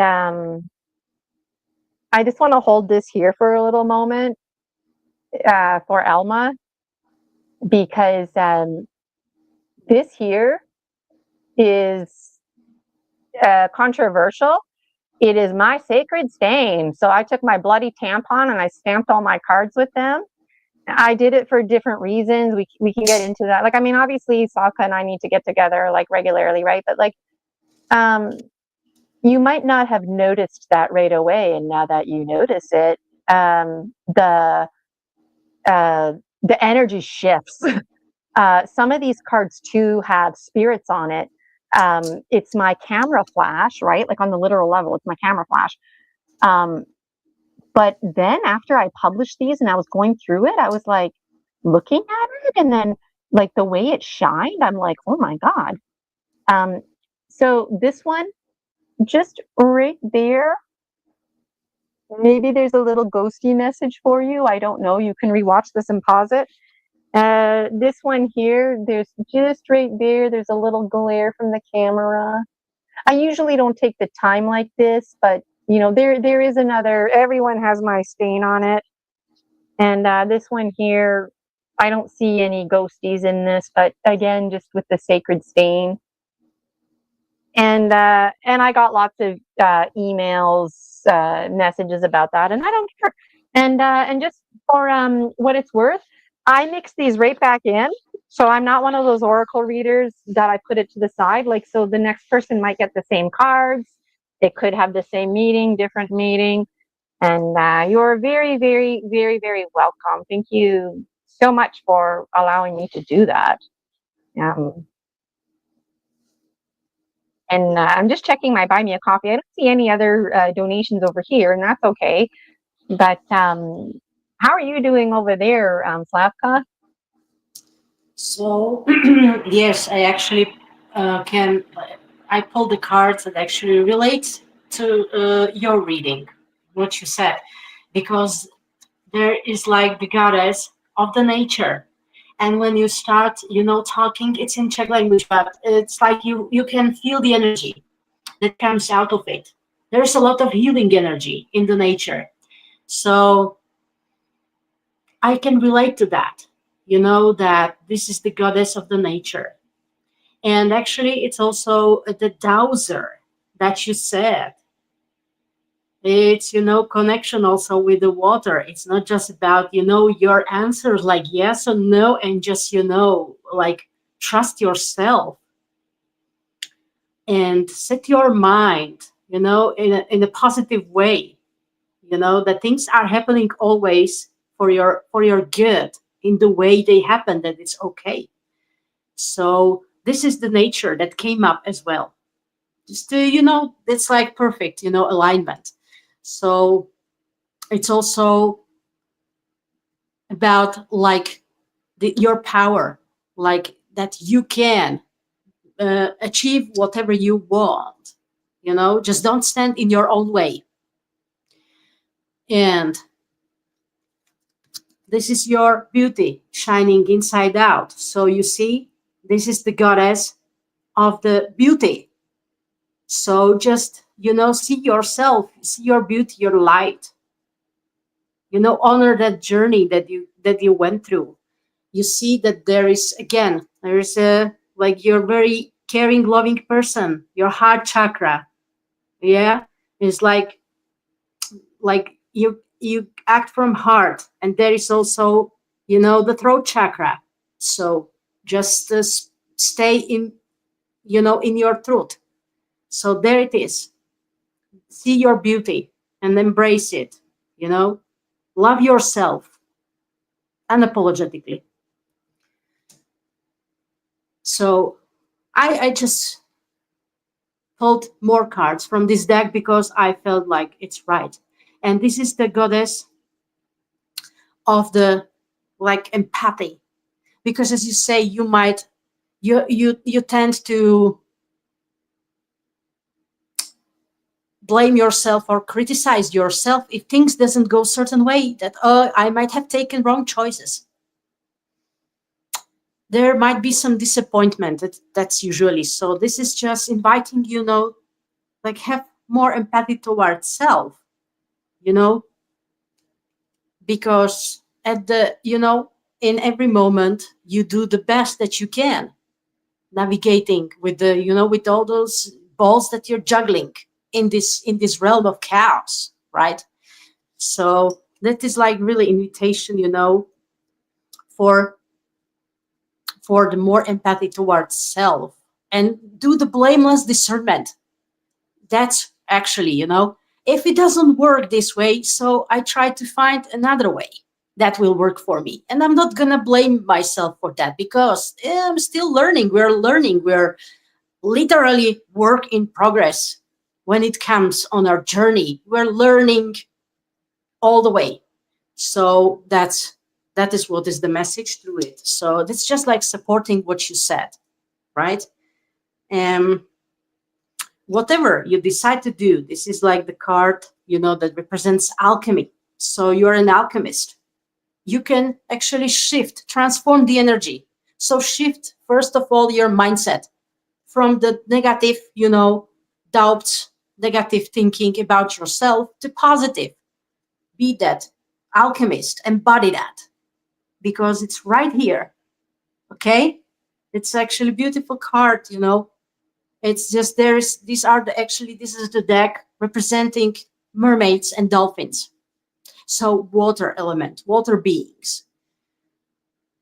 So yeah, I mean, you are shifting, you're doing that, you are on that way, as I said to you, and I feel, yeah, like you're more and more, connected with who you really are and what you really want. Like what's your direction. So yeah, it's just Oh, amazing. I love how all of that reinforced, they go together. And as you were talking, I was thinking about like those deer antlers, because you have to trust, right? Like a dowser finding water. Where's the water? And then, like, I didn't mention the water, you did. And then Jaguar energy is associated with water and transformation. And so, Alma, it's like all of this here is in honor of you. And Claire Claudette, I'm reading your comment. You got to book a session with me, Claire. You got to see an energy medicine practitioner, a shaman. You don't have to see me, but don't beat yourself up. If you seriously have been trying, and it is trying to be trying, okay, that is a life lesson right there. But if you're genuinely trying to achieve something and you're not, I guarantee you have a false inhibiting belief. So you require mind reprogramming. You're not going to get results unless you get mind reprogramming and or you have an intrusive entity. So until you take care of one or either of those, like I would have to test you and do some story medicine, not talk therapy, story medicine. Then I don't know what your deal is. But despite what your deal is, yes, I can help you. I can help you reprogram your mind, and energetically, I can totally rebalance your chakras. Slavka can do that stuff too. Like I just kind of was answering the question, but like you need to see somebody, and you not like a regular doctor. You need to see somebody who's going to shift the energy in you. And after your session, you need to commit to a 21-day integration process to reinforce it. So even if you're on like day 17 and you're like, oh, I've integrated this, no, you have not. Do it for 21 days. And it's likely you'll have to go back and back. And given your money blockage situation, that's going to be frustrating, right? But here's the thing. Slavka and I, we offer this kind of stuff for a very affordable rate. You know, we get to promote ourselves, hang out with the public. I do Dreaming with Gemstone Gina. It's by donation the last Friday of the month. So, I mean, that's not going to cure you, but it could help you get in connection with other folks and just really feeling like you're not alone, like you're part of a community. You know, keep tuning into Slavka, the Natural Sentient, and give my YouTube channel a like too, okay, and subscribe. Something I forgot to do is just put this on here. So they're nice and fresh again. But I was going to ask you, Slavka, nobody else donated in my Buy Me a Coffee, and that's okay. If Slavka is okay with it, I thought maybe we could do a collective reading and we can pull 4 cards. And when I pull 4 cards, it's because the first card, like we always start in the south. So the first card would represent a message from Snake. And then the next card would represent a message from Jaguar. And then the next card, a special message from Hummingbird. And then the final card, a special message from Eagle Condor. And I thought Slavka could kick it off because at the literal level of Snake, Slavka is in Florida and I'm in London, Ontario. It's cold, it's winter here. So literally I'm a lot more northern than Slavka is. So Oh, do you yeah. want to do that, Slav? So okay, Uh, so you pick a I'm, card and it's going to be from Snake. Okay, go ahead. yes, please. I'm trying to pull the comments up. So I don't know if it's coming up on your screen, if I need any permission for that, but I would like to pull up the comments because I can see them. I'm just trying them to show on the stage. So you can see because we have like one more request from Claire Seclaudet for 993. Yeah, and I would like to pull it up so you can see it actually.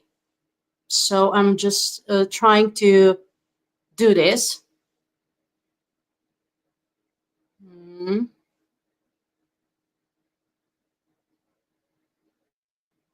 To show it on the stage. Okay. So I think, does it work?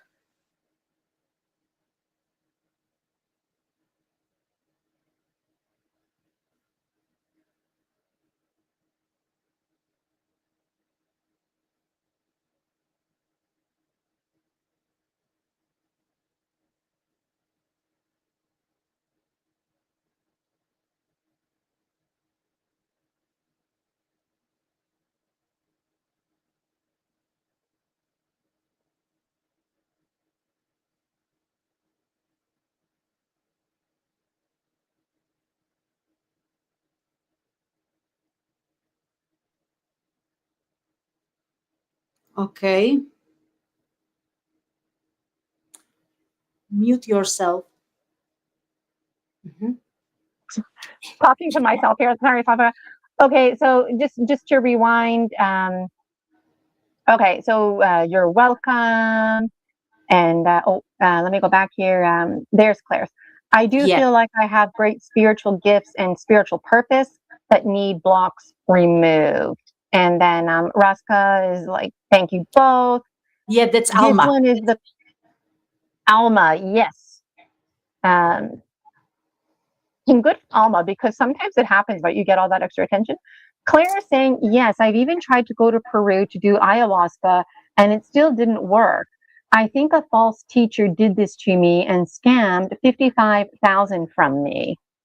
And you know what? Like maybe that, I don't know, but it could also be that because of your blockages, you're not in a position to receive. Um, like you need to be tested. And Claire's in Louisiana.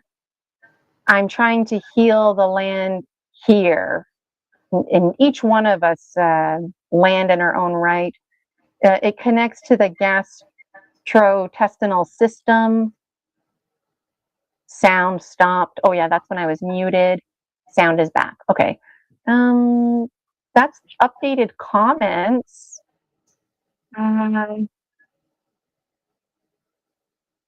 There was this one. I feel this is from Claire. Hi. I feel there was some energetic spell block tampering to block my money, spiritual gifts, and sexual energy that happened to me to harness my power. I have been trying to unblock, to move on. And then Alma is absolutely fabulous. And then the other comments are just like, hi, how are you, from the beginning. And I'm not used to having a monitor. And so I'm the unapologetic type. And I apologize for that because I wasn't monitoring the chat at all. I was just having a good time doing these readings. But did that bring you up to date, Slavka?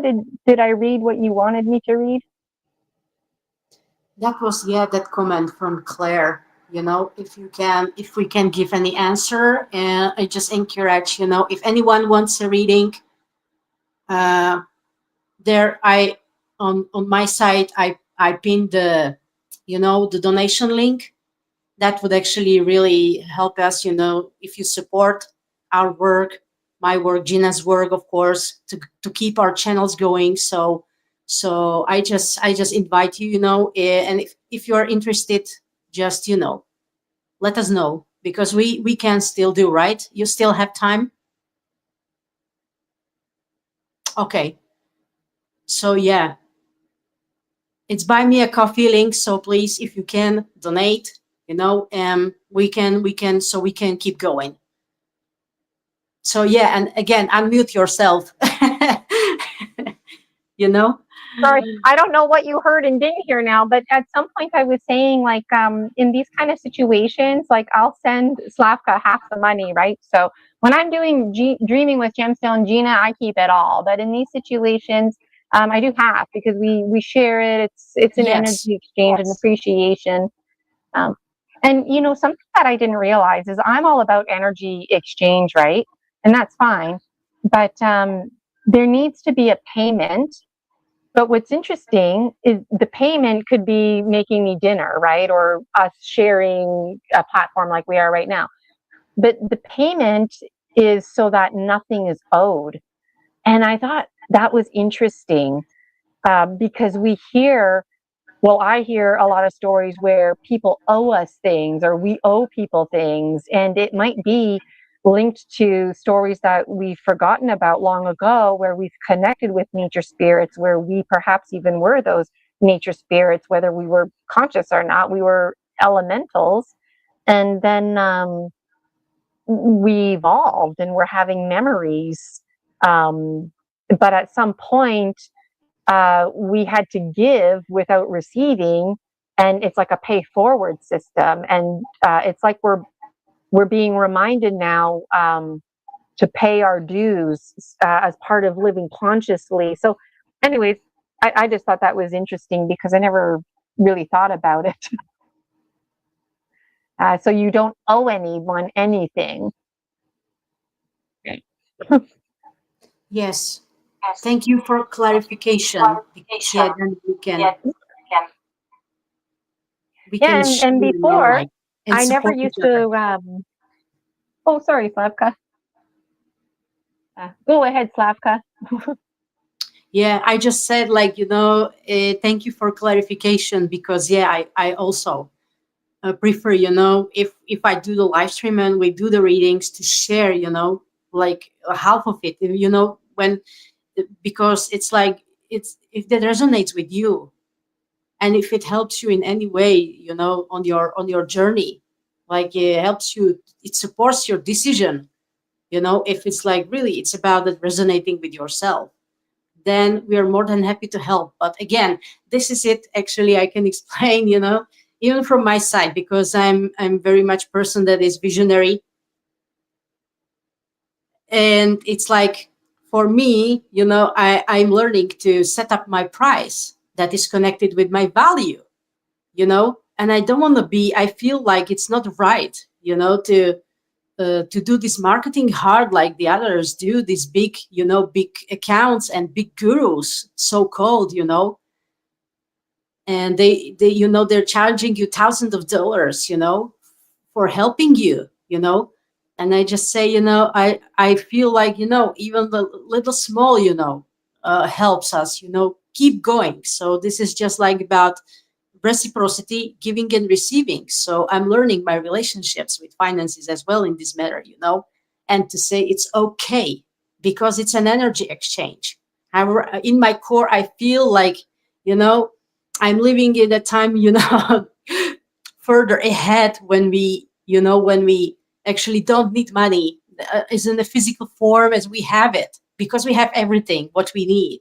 We live in abundance. That's our birthright, and we are not forced to do what we don't like, vice versa. So I'm already in my mindset in that way, and I hope I will still get the chance to experience it in this lifetime when we shift into this, but in a positive way, not in a way that would enslave us, but actually would give us more freedom and space for be really who we are and to do our purpose, you know, and to be in peace in mind and peace in heart, not that chasing and not that thinking every day how I'm gonna survive, how I'm gonna live, what I'm gonna eat, how I'm gonna cover my bills.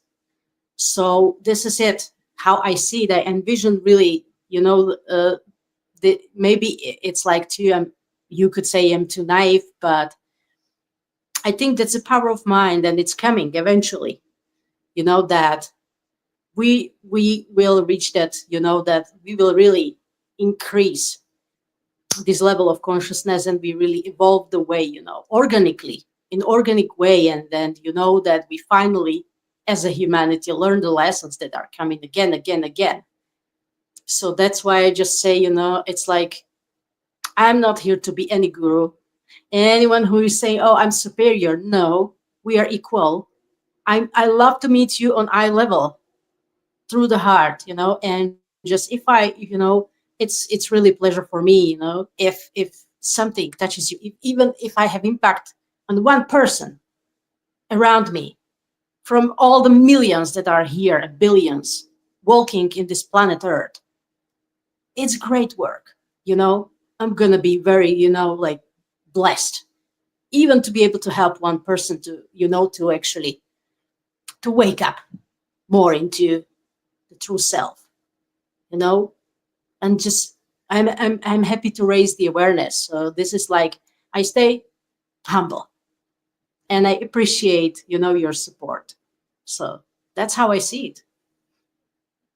I agree with everything you said. I mean, like, all you can really do is be you. And if you help one person, it really is like helping the whole world, because each of us is a little universe in our own right. And things expand, right? And the greater adhesion, cohesion that we belong to. So, yeah, I absolutely support everything that you said, Slavka. 100%. I'm just checking the comments here now. Okay, there's no new comments. Oh, there is. Um, Claire saying, thank you. Yes, yes, all of that really broke me so much spiritually because I did not have discernment.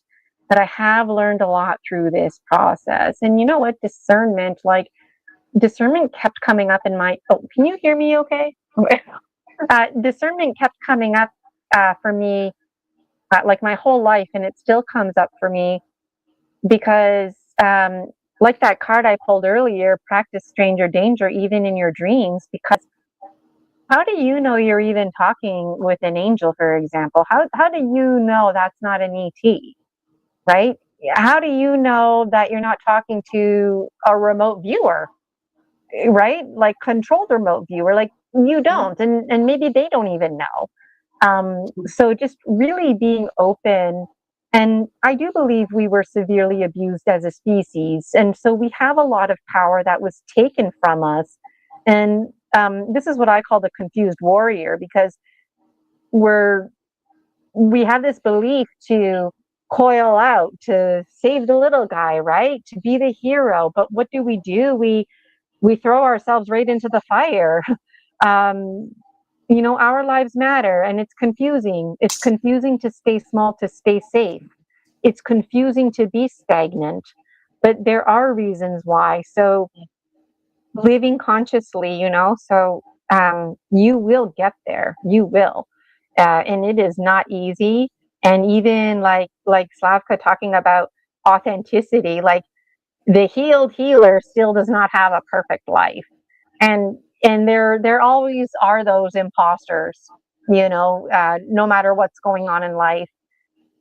So you got to take it in, right? You got to take it in. And then I'm noticing another um, Alma. I've been there, still there. Yes, learned a lot.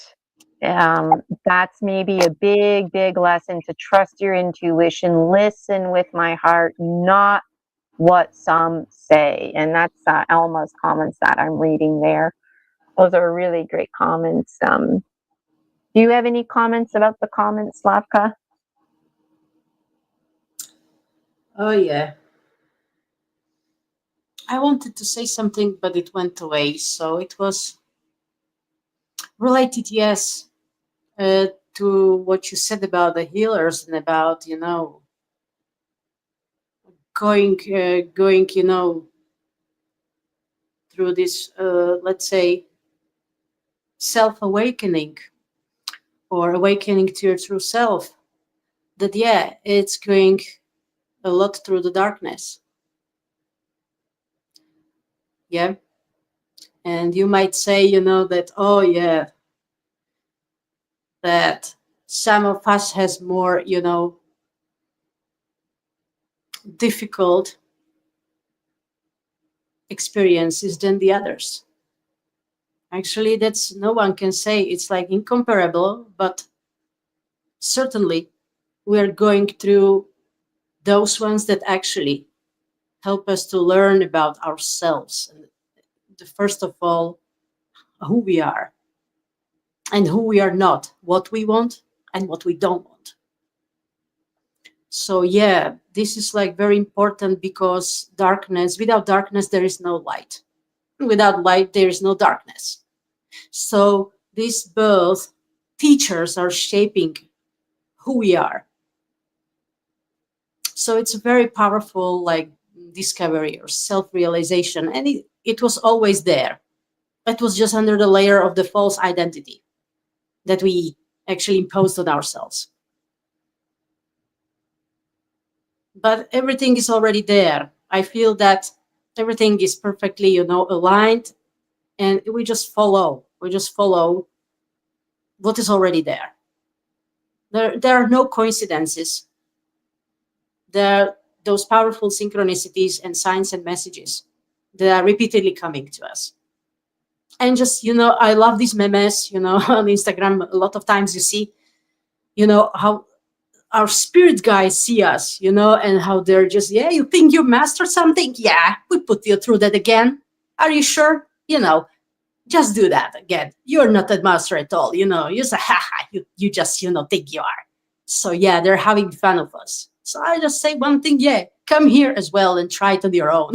how it is to be in this human body, because it's actually sometimes it's not really funny. But now we are turning, shifting the tide, because I see it more that it's about really to have fun.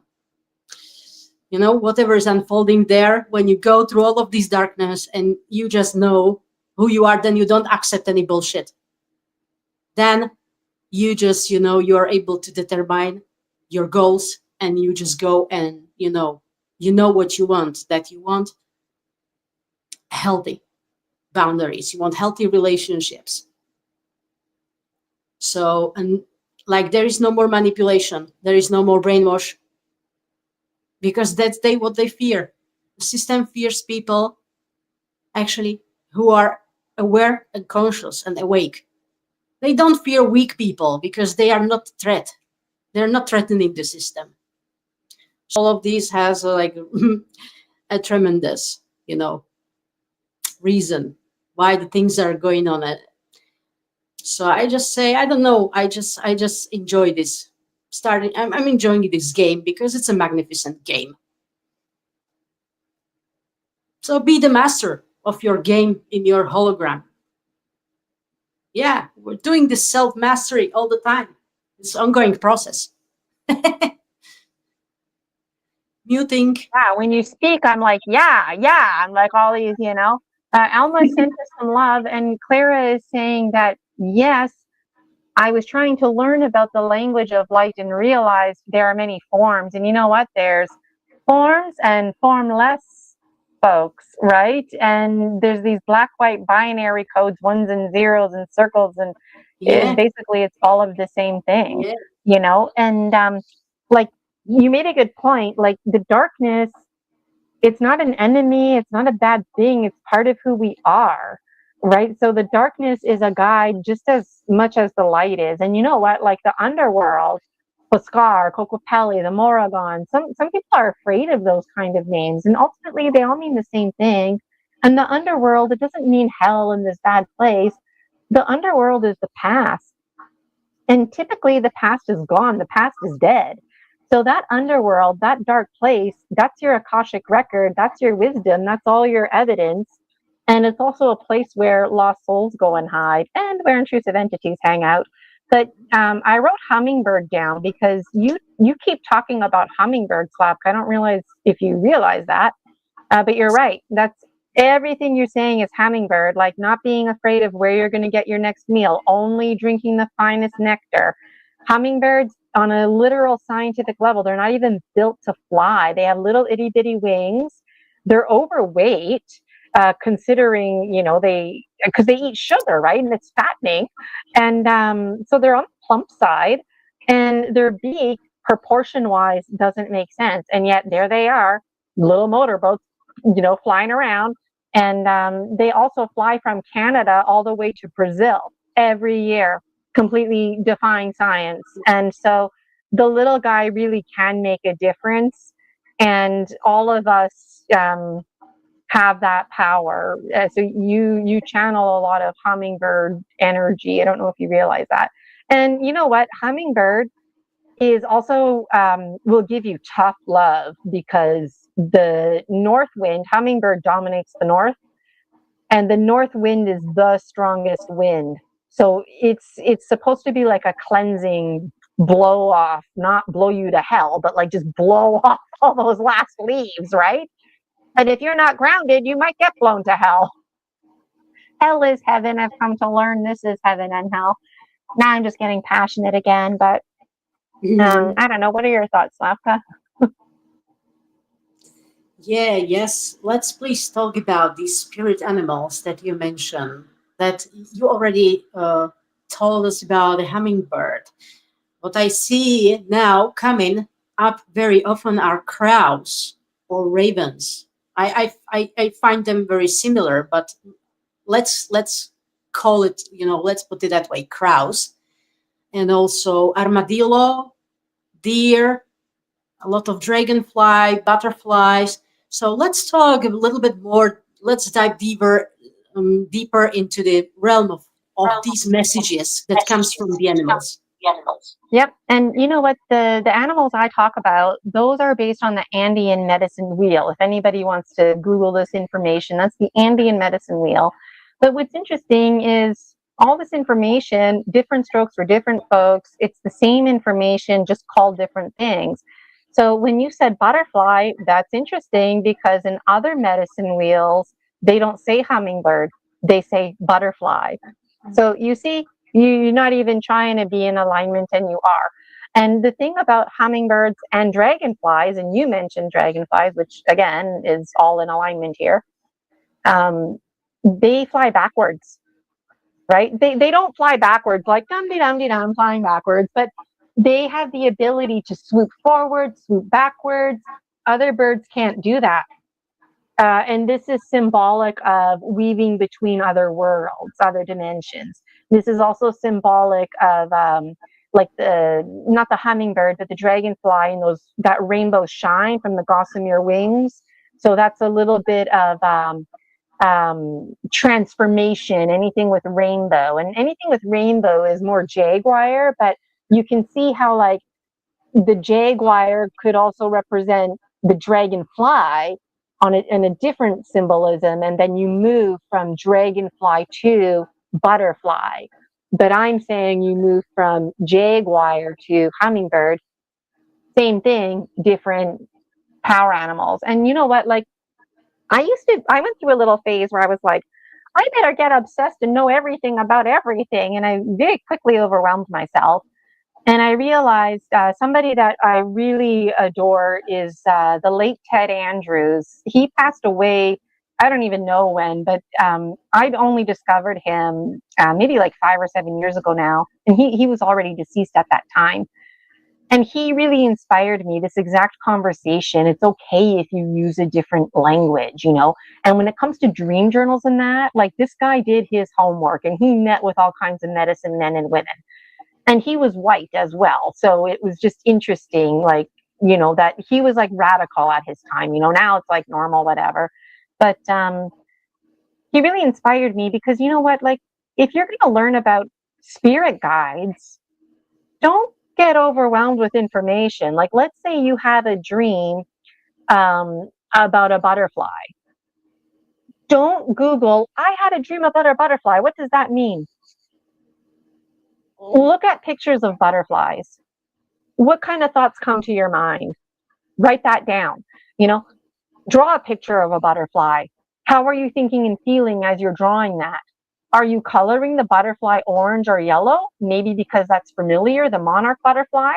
Or are you doing some other colors? Why? Investigate that symbolism. And for what it's worth, watch a documentary on butterflies. So this is the public school teacher now coming out on me. So like all these bridging worlds. So like as a teacher, we would talk like, how am I like a penguin? You know, we learn about penguins. Well, we have arms and legs. Penguins have fins. You know, it was like that kind of stuff. But now that even though I'm not a teacher anymore, I apply these skills, which is hummingbird energy, carrying the high quality items forward. And that's the high quality item I'm carrying forward, is looking to yourself. Read a book about whatever example I gave, butterflies. Watch a documentary about butterflies. Get out there in nature for yourself and look at butterflies. Oh yeah, butterflies are caterpillars. So you know what? Watch information and draw information and look at information that has to do with caterpillars, because your subconscious mind is communicating to you. And through the behaviors, what do caterpillars eat? What do butterflies eat? Oh, wait a minute. They don't eat the same thing. It's actually one of the oracle cards in here somewhere. There's a big yellow butterfly, and it talks about that, changing like your environment to suit you. So you could still be in the same garden, but if you were a caterpillar and now you're a butterfly, even though it's the same garden, the rules have changed. You don't have teeth and munch on leaves anymore. You have a straw tongue, a forked tongue at that, and hummingbirds too have a forked tongue, so that's very interesting. And sipping like so a very radical change. And caterpillars, for example, like they crawl around. Butterflies don't crawl. They might walk and kind of hang around, but they fly, right? And the ways of knowing have completely shifted. So now I'm just getting passionate again. Once you get me talking, I don't stop. It's easy to slip into timelessness, but like, this is what we're talking about. So go ahead and read your dream dictionaries, but look inside Yeah. yourself. And then the next step is to then visit a dream dictionary for the sake of getting somebody else's perspective and what they might have to say about butterfly. That could be helpful. And there's AIs out there that do really like deep dream analysis. So you might get information that you never considered, but you prioritize you first. Okay, I'll stop there because I'm getting passionate. I feel like Slavka wants to say something. Yeah, exactly. Those messages that are coming through these animals are basically the same.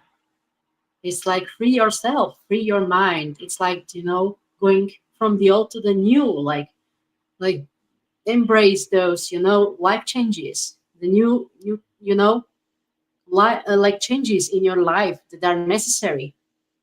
It's about dealing with uncomfortable stuff that is there, you know, under the carpet. Well, it doesn't stay under the carpet, you know, and it's like inviting us to go deeper, have that awareness, because this is all about the transition, from our old self to our new self. And all of these animals are actually, they have what they have in common, dragonfly, butterfly, even, hummingbird. They can fly. Freedom. It's all about the freedom. Even crows, what they represent, well, also they have, they can fly, they have wings. So it's about this metamorphosis. Yeah, going from the cocoon, yeah, from the shell, and then you're just growing, evolving, freeing yourself. So about, yeah, those are the messages from these animals. Even the spider, you know. Lately I notice even spiders, like insects, ladybugs are coming up. Like everything is there, just telling you, come on, trying to kick your ass. Do something. Here's the time. Yeah. It's like our senses are being strengthened, I feel that a lot of things are shifting on a physical and also energetic level. So it's really interesting stuff going on. Even I don't even know what to say more. It's like now we're actually going again to this uh, finishing, the year of the snake and going to the year of the horse. And so, guess how it's gonna be? Well, it's gonna continue, the process, like from going from the cocoon to reach the level of being a butterfly, rebirth. So, yeah, I know. These, It these feels are like, yeah, challenging. These transformations and metamorphoses, they're challenging for us because, again, what's familiar keeps us safe. And every time we transform on a literal level, the caterpillar transforming into the butterfly, like what vulnerability, right? And there's a belief that the Homo sapiens sapien is going to be extinct for lots of different reasons. But one of those reasons is that eventually there will be no more planet Earth. Everything will return to nothingness again. And in that process, we're going to shed this body and transform into what's called Homo illuminus. So we're going to shed the Homo sapiens sapien and be an energy. So some people already think like when you die you become the Homo illuminus, but when we transform we become the Homo luminous. And so it's interesting because folks like Greg Braden talk about how potentially we are the last Homo sapiens sapiens. And those conversations are controversial because we can get into the ET agenda and AI hybrids, but ultimately in a very long time for now, I do believe that things will flip flop. Things go from nothing to everything, and eventually things will be nothing again. But I wanted to honor the comments here because folks have been sending us yeah, some love. yeah. So, Let's get back to so the we, comments. we got some hearts there, and then some comments are repeat. I'll just go to the new ones here. Alma is saying, yeah, wonderful conversations, lady. And then At Love is giving us, is that a monkey? It looks like a monkey with a purple suit on. And cute picture. And then Claire is saying, yes, I'm trying to heal the lineages of the Acadians. They are the French shamans that were killed because of their knowledge of crystalline body. And I don't know if it was like the killing fields, but I don't know my history. But in history, historically, like Slavka was commenting earlier, folks who are intelligent, who have skills, those are the first to be executed. And there was a movie I watched based on a true story. I think it was The Killing Fields. If anybody knows what I'm talking about, let us know. But there's one scene where basically they capture everybody, and it's too bad now. And they say, okay, if you want to live, we could use your help. So we need people who can speak different languages. We need people who can read, who can write. We're even interested in people who can draw and paint. And so all these people, doctors, are like, yep, me, I have skill and whatnot.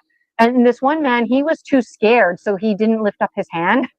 And then what they did is they took those people over there and they killed them. And the man that was like too scared, he had to then pretend that he didn't even speak the language. And wow. So Karen is joining us. As the pillar of my gated community, I am glittered with excitement to be named the chairman for the HOA. My first goal is to raise the cost of our fees for a better, safer neighborhood. And you know what? When it comes to raising fees, you need to be able to support the program, right? Public education is severely underfunded. What's familiar keeps you safe.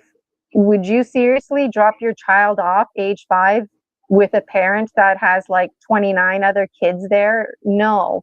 So there would be 30 children altogether. Why would you do that? Like, rant over. What is HOA though? I don't know, Karen. Let us know what HOA is.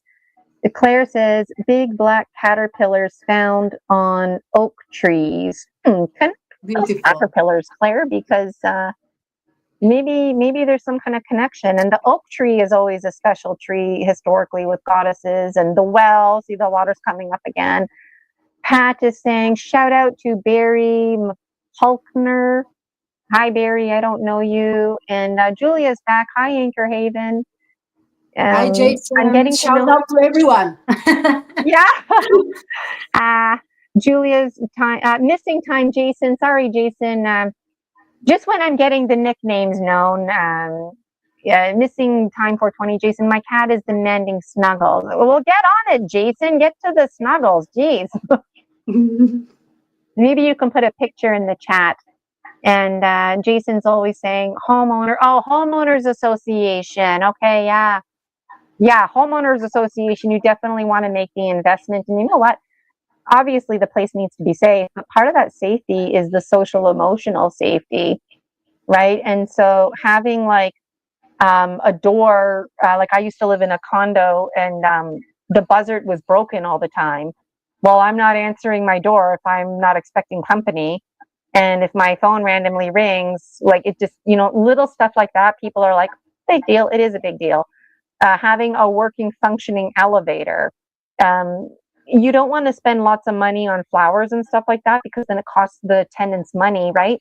But you do want to have a safe, welcoming epigenetics, and planting flowers like natural weeds and stuff like that. We always want to go for the roses and celebrate beauty, but you know what?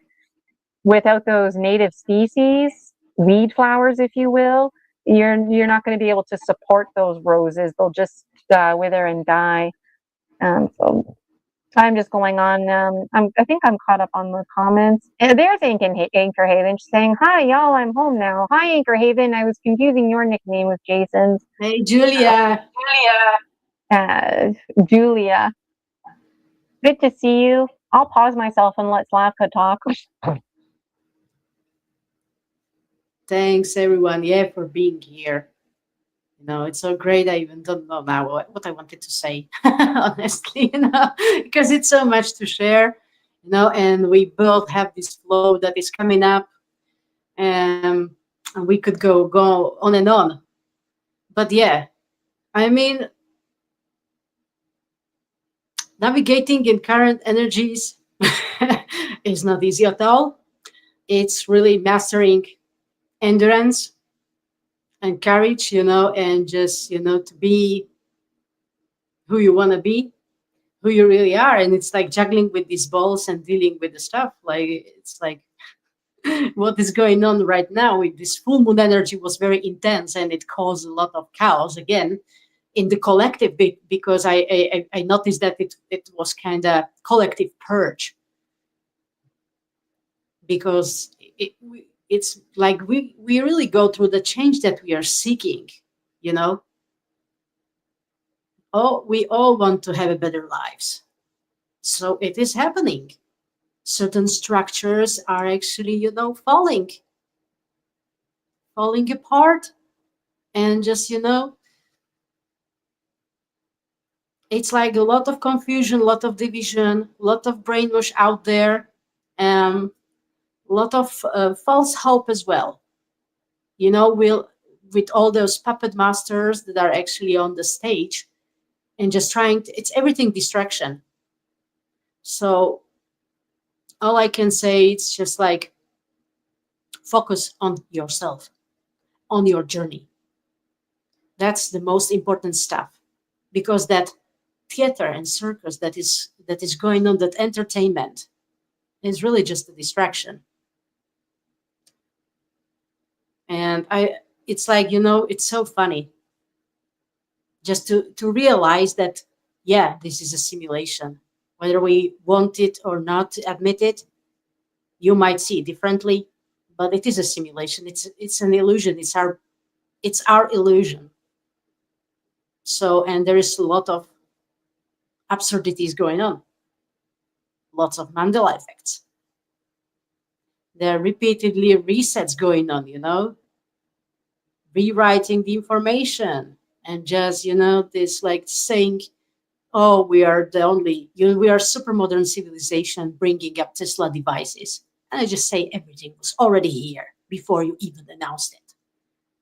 So yeah, let's just now focus on how we can actually improve our own life first, and not to pay attention, not to feed that distraction circus around, and politics and stuff like that. Because it's just really where attention goes, your energy goes. So everything is now about navigating your own energy. Where you focus your energy, where is it gonna go? If you're just be at that battery, or you are gonna use it to create something and get out of that victim mode and be that creator deliberately. No, everything works in opposites and duality, right? So even as the creator, you are also the destroyer. And that's a Yes. positive thing, because that's part of the alchemy. And, it kind of broke my heart a little bit. Like, anytime somebody talks about like the world falling apart, like, it hurts my heart, right? Because we all know what that's like. But that's part of living consciously, because the world is supposed to fall apart. Like your snake skin, you're supposed to shed it. And we have this onion layer of snake skins. Like, there's my snake skin, then there's like the next layer, all of us connected, right? We're not supposed to stay the same.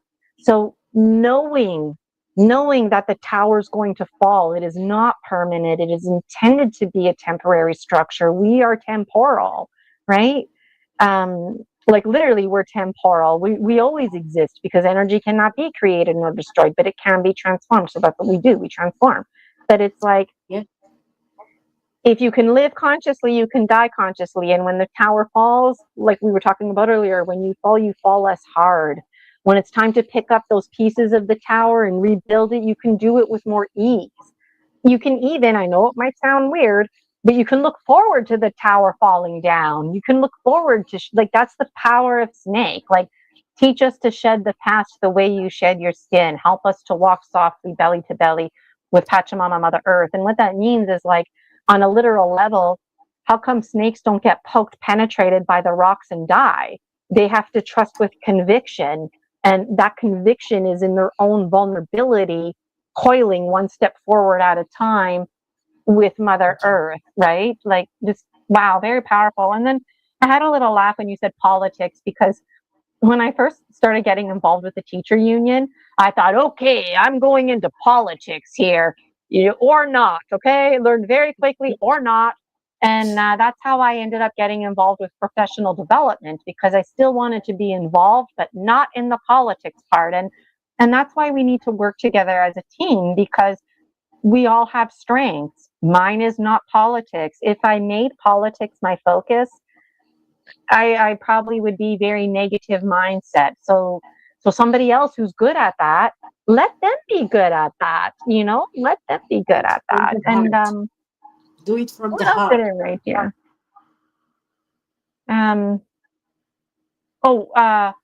A false sense of belief and blurred boundaries, a blurred sense of identity. That's a big part of my book series.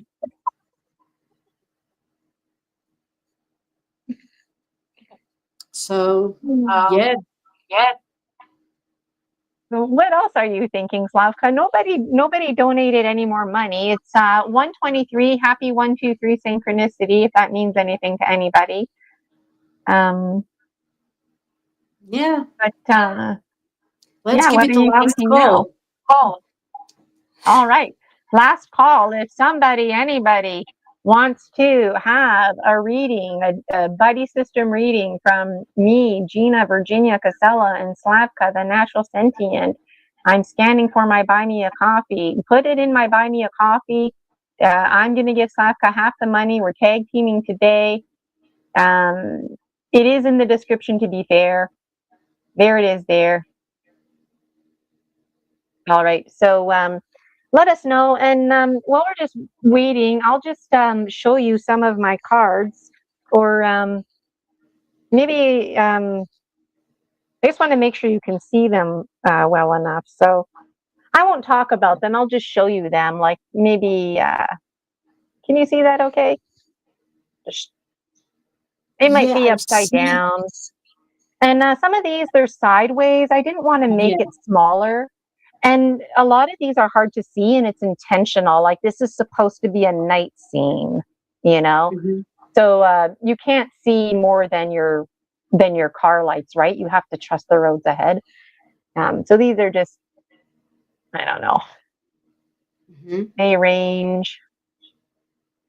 This one here. Yeah, I appreciate that their own drawings. This is the one I was talking about earlier. And this card came up a lot.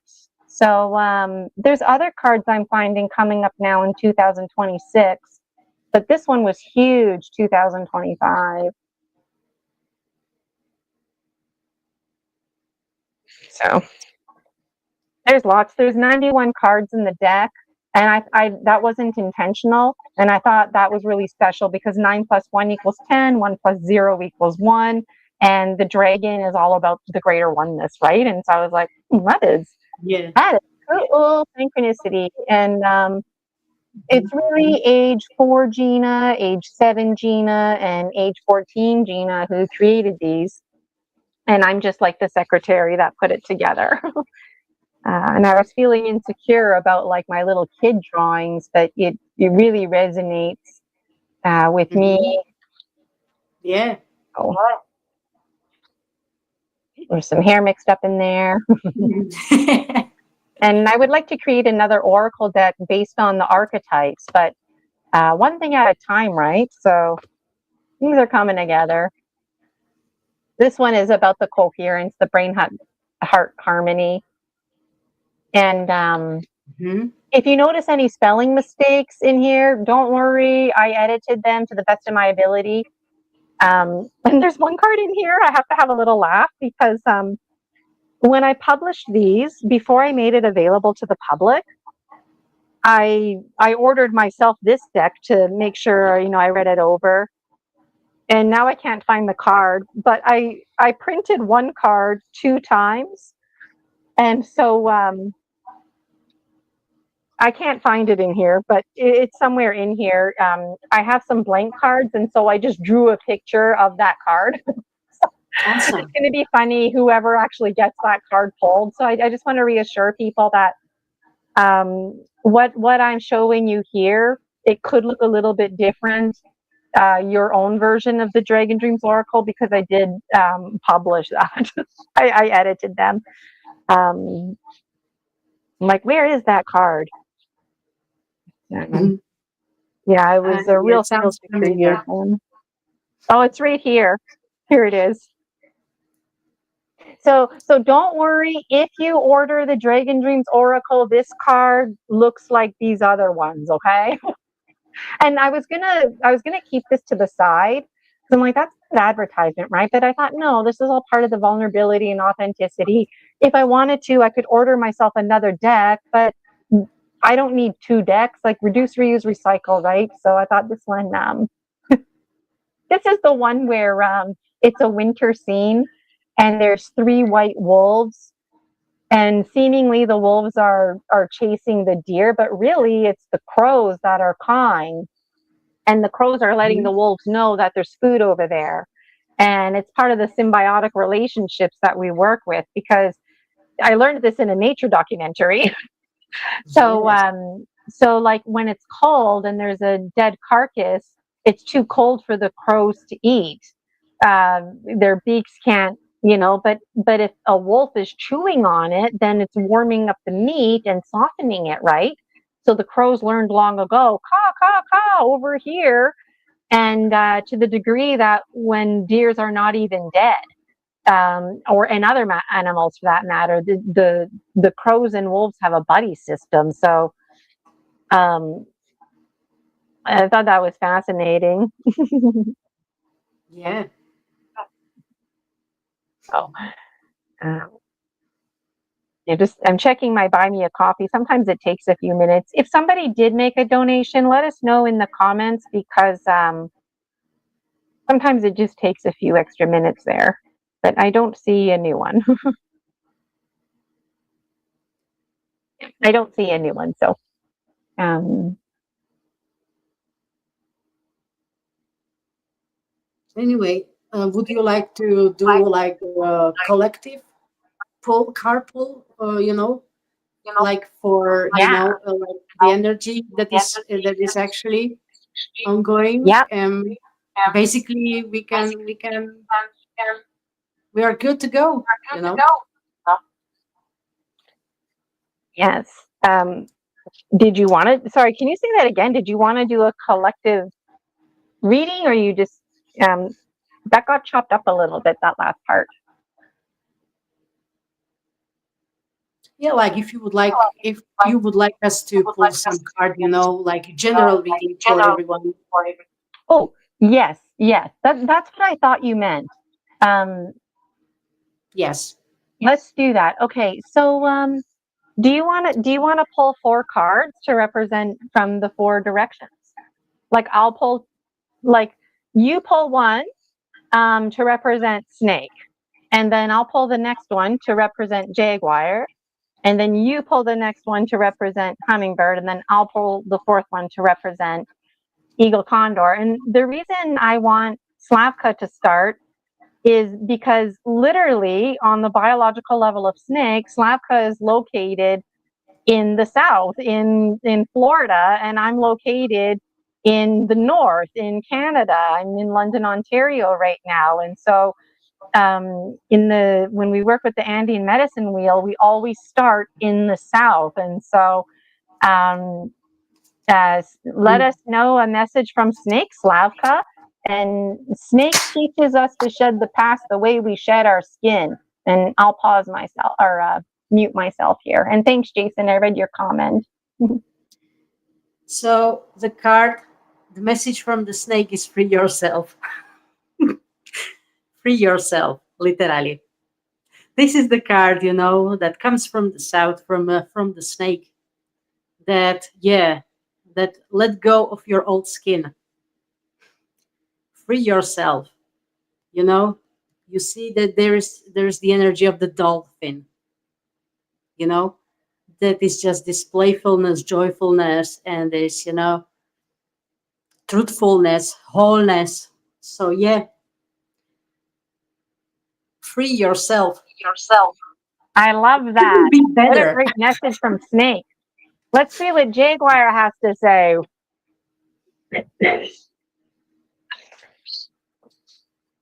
Jaguar represents transformation, being fierce, crossing that rainbow bridge. What am I holding here? The first rule is to forget the rules. The best leaders walk as fast as the slowest members, and they always leave from behind. That's how to play. So this is awesome, right? Like transforming and transcending the very games that we play. This is a picture of snakes and ladders. Oh So yeah. you need to transform the rules. I love it. Okay, pull one for us. The next one is from Hummingbird, and Hummingbird reminds us of our high quality items and to only drink the finest nectar. I mean, there's a lot to say about the power animals, but let's hear from Slavka.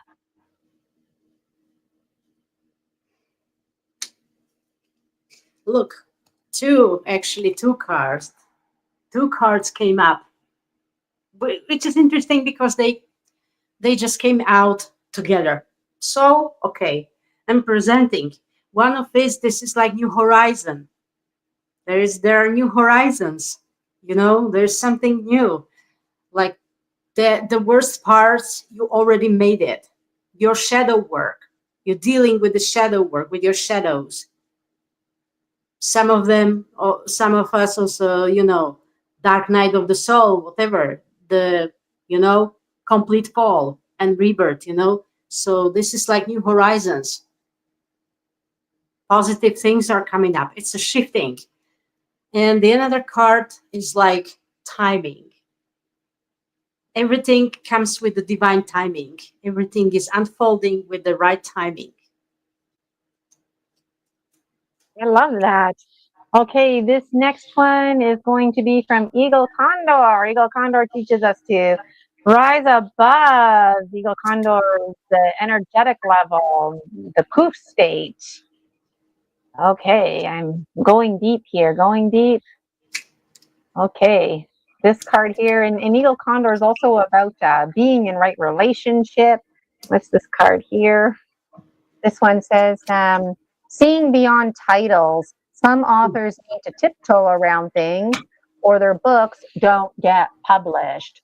So this card, I've got some books and there's titles and I cross them out and put other titles. But it's like, it reminds you not to judge a book by a cover. And this is great Eagle Condor medicine because rise above the titles of books. Recognize that when folks are publishing things or if they have a symbol on the cover, it's for marketing.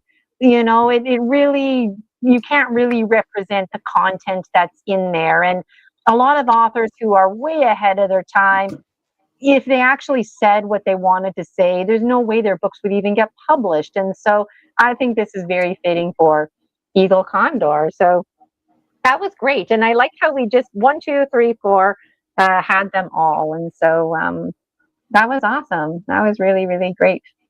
Yeah. The little It's messages are from seeing the beyond the illusion. Seeing beyond the illusion in general. So yeah, beautiful cards and beautiful messages.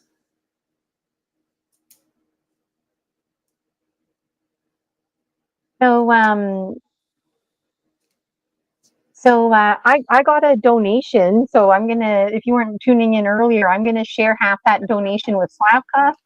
And if anybody wanted to donate money onto Buy Me a Coffee, Slavka, why don't I wait until tomorrow to transfer you half the money, just in case somebody catches the replay tonight or whatever and wants to make a contribution on Buy Me a Coffee to support myself, Gina Virginia Casella, and Slavka, the Natural Sentient, Today we buddy system, tag teamed it up.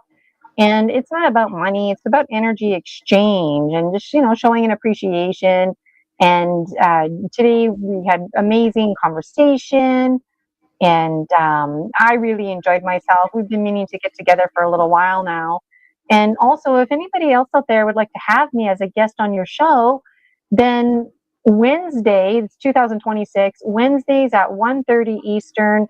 That's typically when I'm available. The first 2 Wednesdays of the month, that's a good time. So reach out to me if you're interested. And there's lots to learn and discover about me. GinaVirginiaCasella.com, one website to rule them all. And I would absolutely love for you to join the free Facebook group, the Dragon Dream Soul Tribe Collective. Your soul tribe awaits you.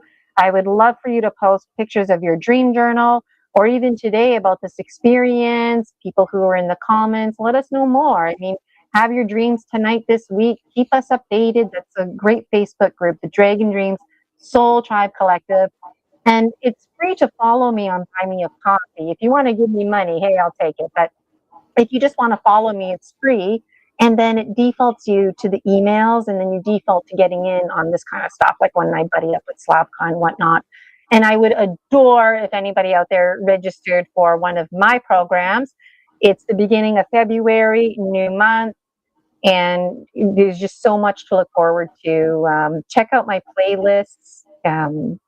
Let me know what's your favorite. There's too much information to go over, but thank you so much, Slavka, for having me today. It really worked out. I really enjoyed myself, and it was really a pleasure for me to have a buddy system with you. And I appreciate you giving me the time to go over my books. There's 8 of them. It took a little bit long.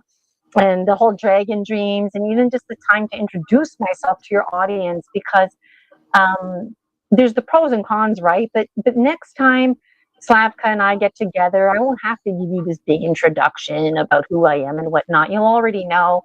And those of you will just get to know both Slavka and I as time goes on. And I really look forward to the co-dreaming that we're all doing together. And I appreciate everyone who's courageously co-dreaming this beautiful world into being with us. And I just have so much to say. Like I said, I don't want to let you go, Slavka. I just want to keep chatting with you. But Yeah, thank you for having me as well. I'm thrilled, to be together with you in this stream, to be able to share. I'm just really honored. Thank you for your sharing your story and sharing your essence. And hope that we can repeat soon. Yeah. Anyway, we will put our details below in the description, and for the video. And yeah, feel free to get in touch with me as well. My YouTube channel is The Natural Sentient. I'm also on Facebook, and I'm available through email, naturalsentient@gmail.com. So anyway, everything will be in the description. So feel free to reach us to both, basically. Yes, that I want to say. And I'm starting to ramble as well. So thank you everyone for joining. I appreciate every one of you, and see you soon. yeah, I have a little outro video, and I'll end the stream now. Thank you so much again, Slavka, and I look forward to spending more time with you. And thank you to those of you who participated. And if you're catching the replay, please let us know how you relate in the comments. We would really love to see it. Okay. Thank you for dreaming with us, everybody. Good Thank dreams. Half remembered, half misunderstood. We unite.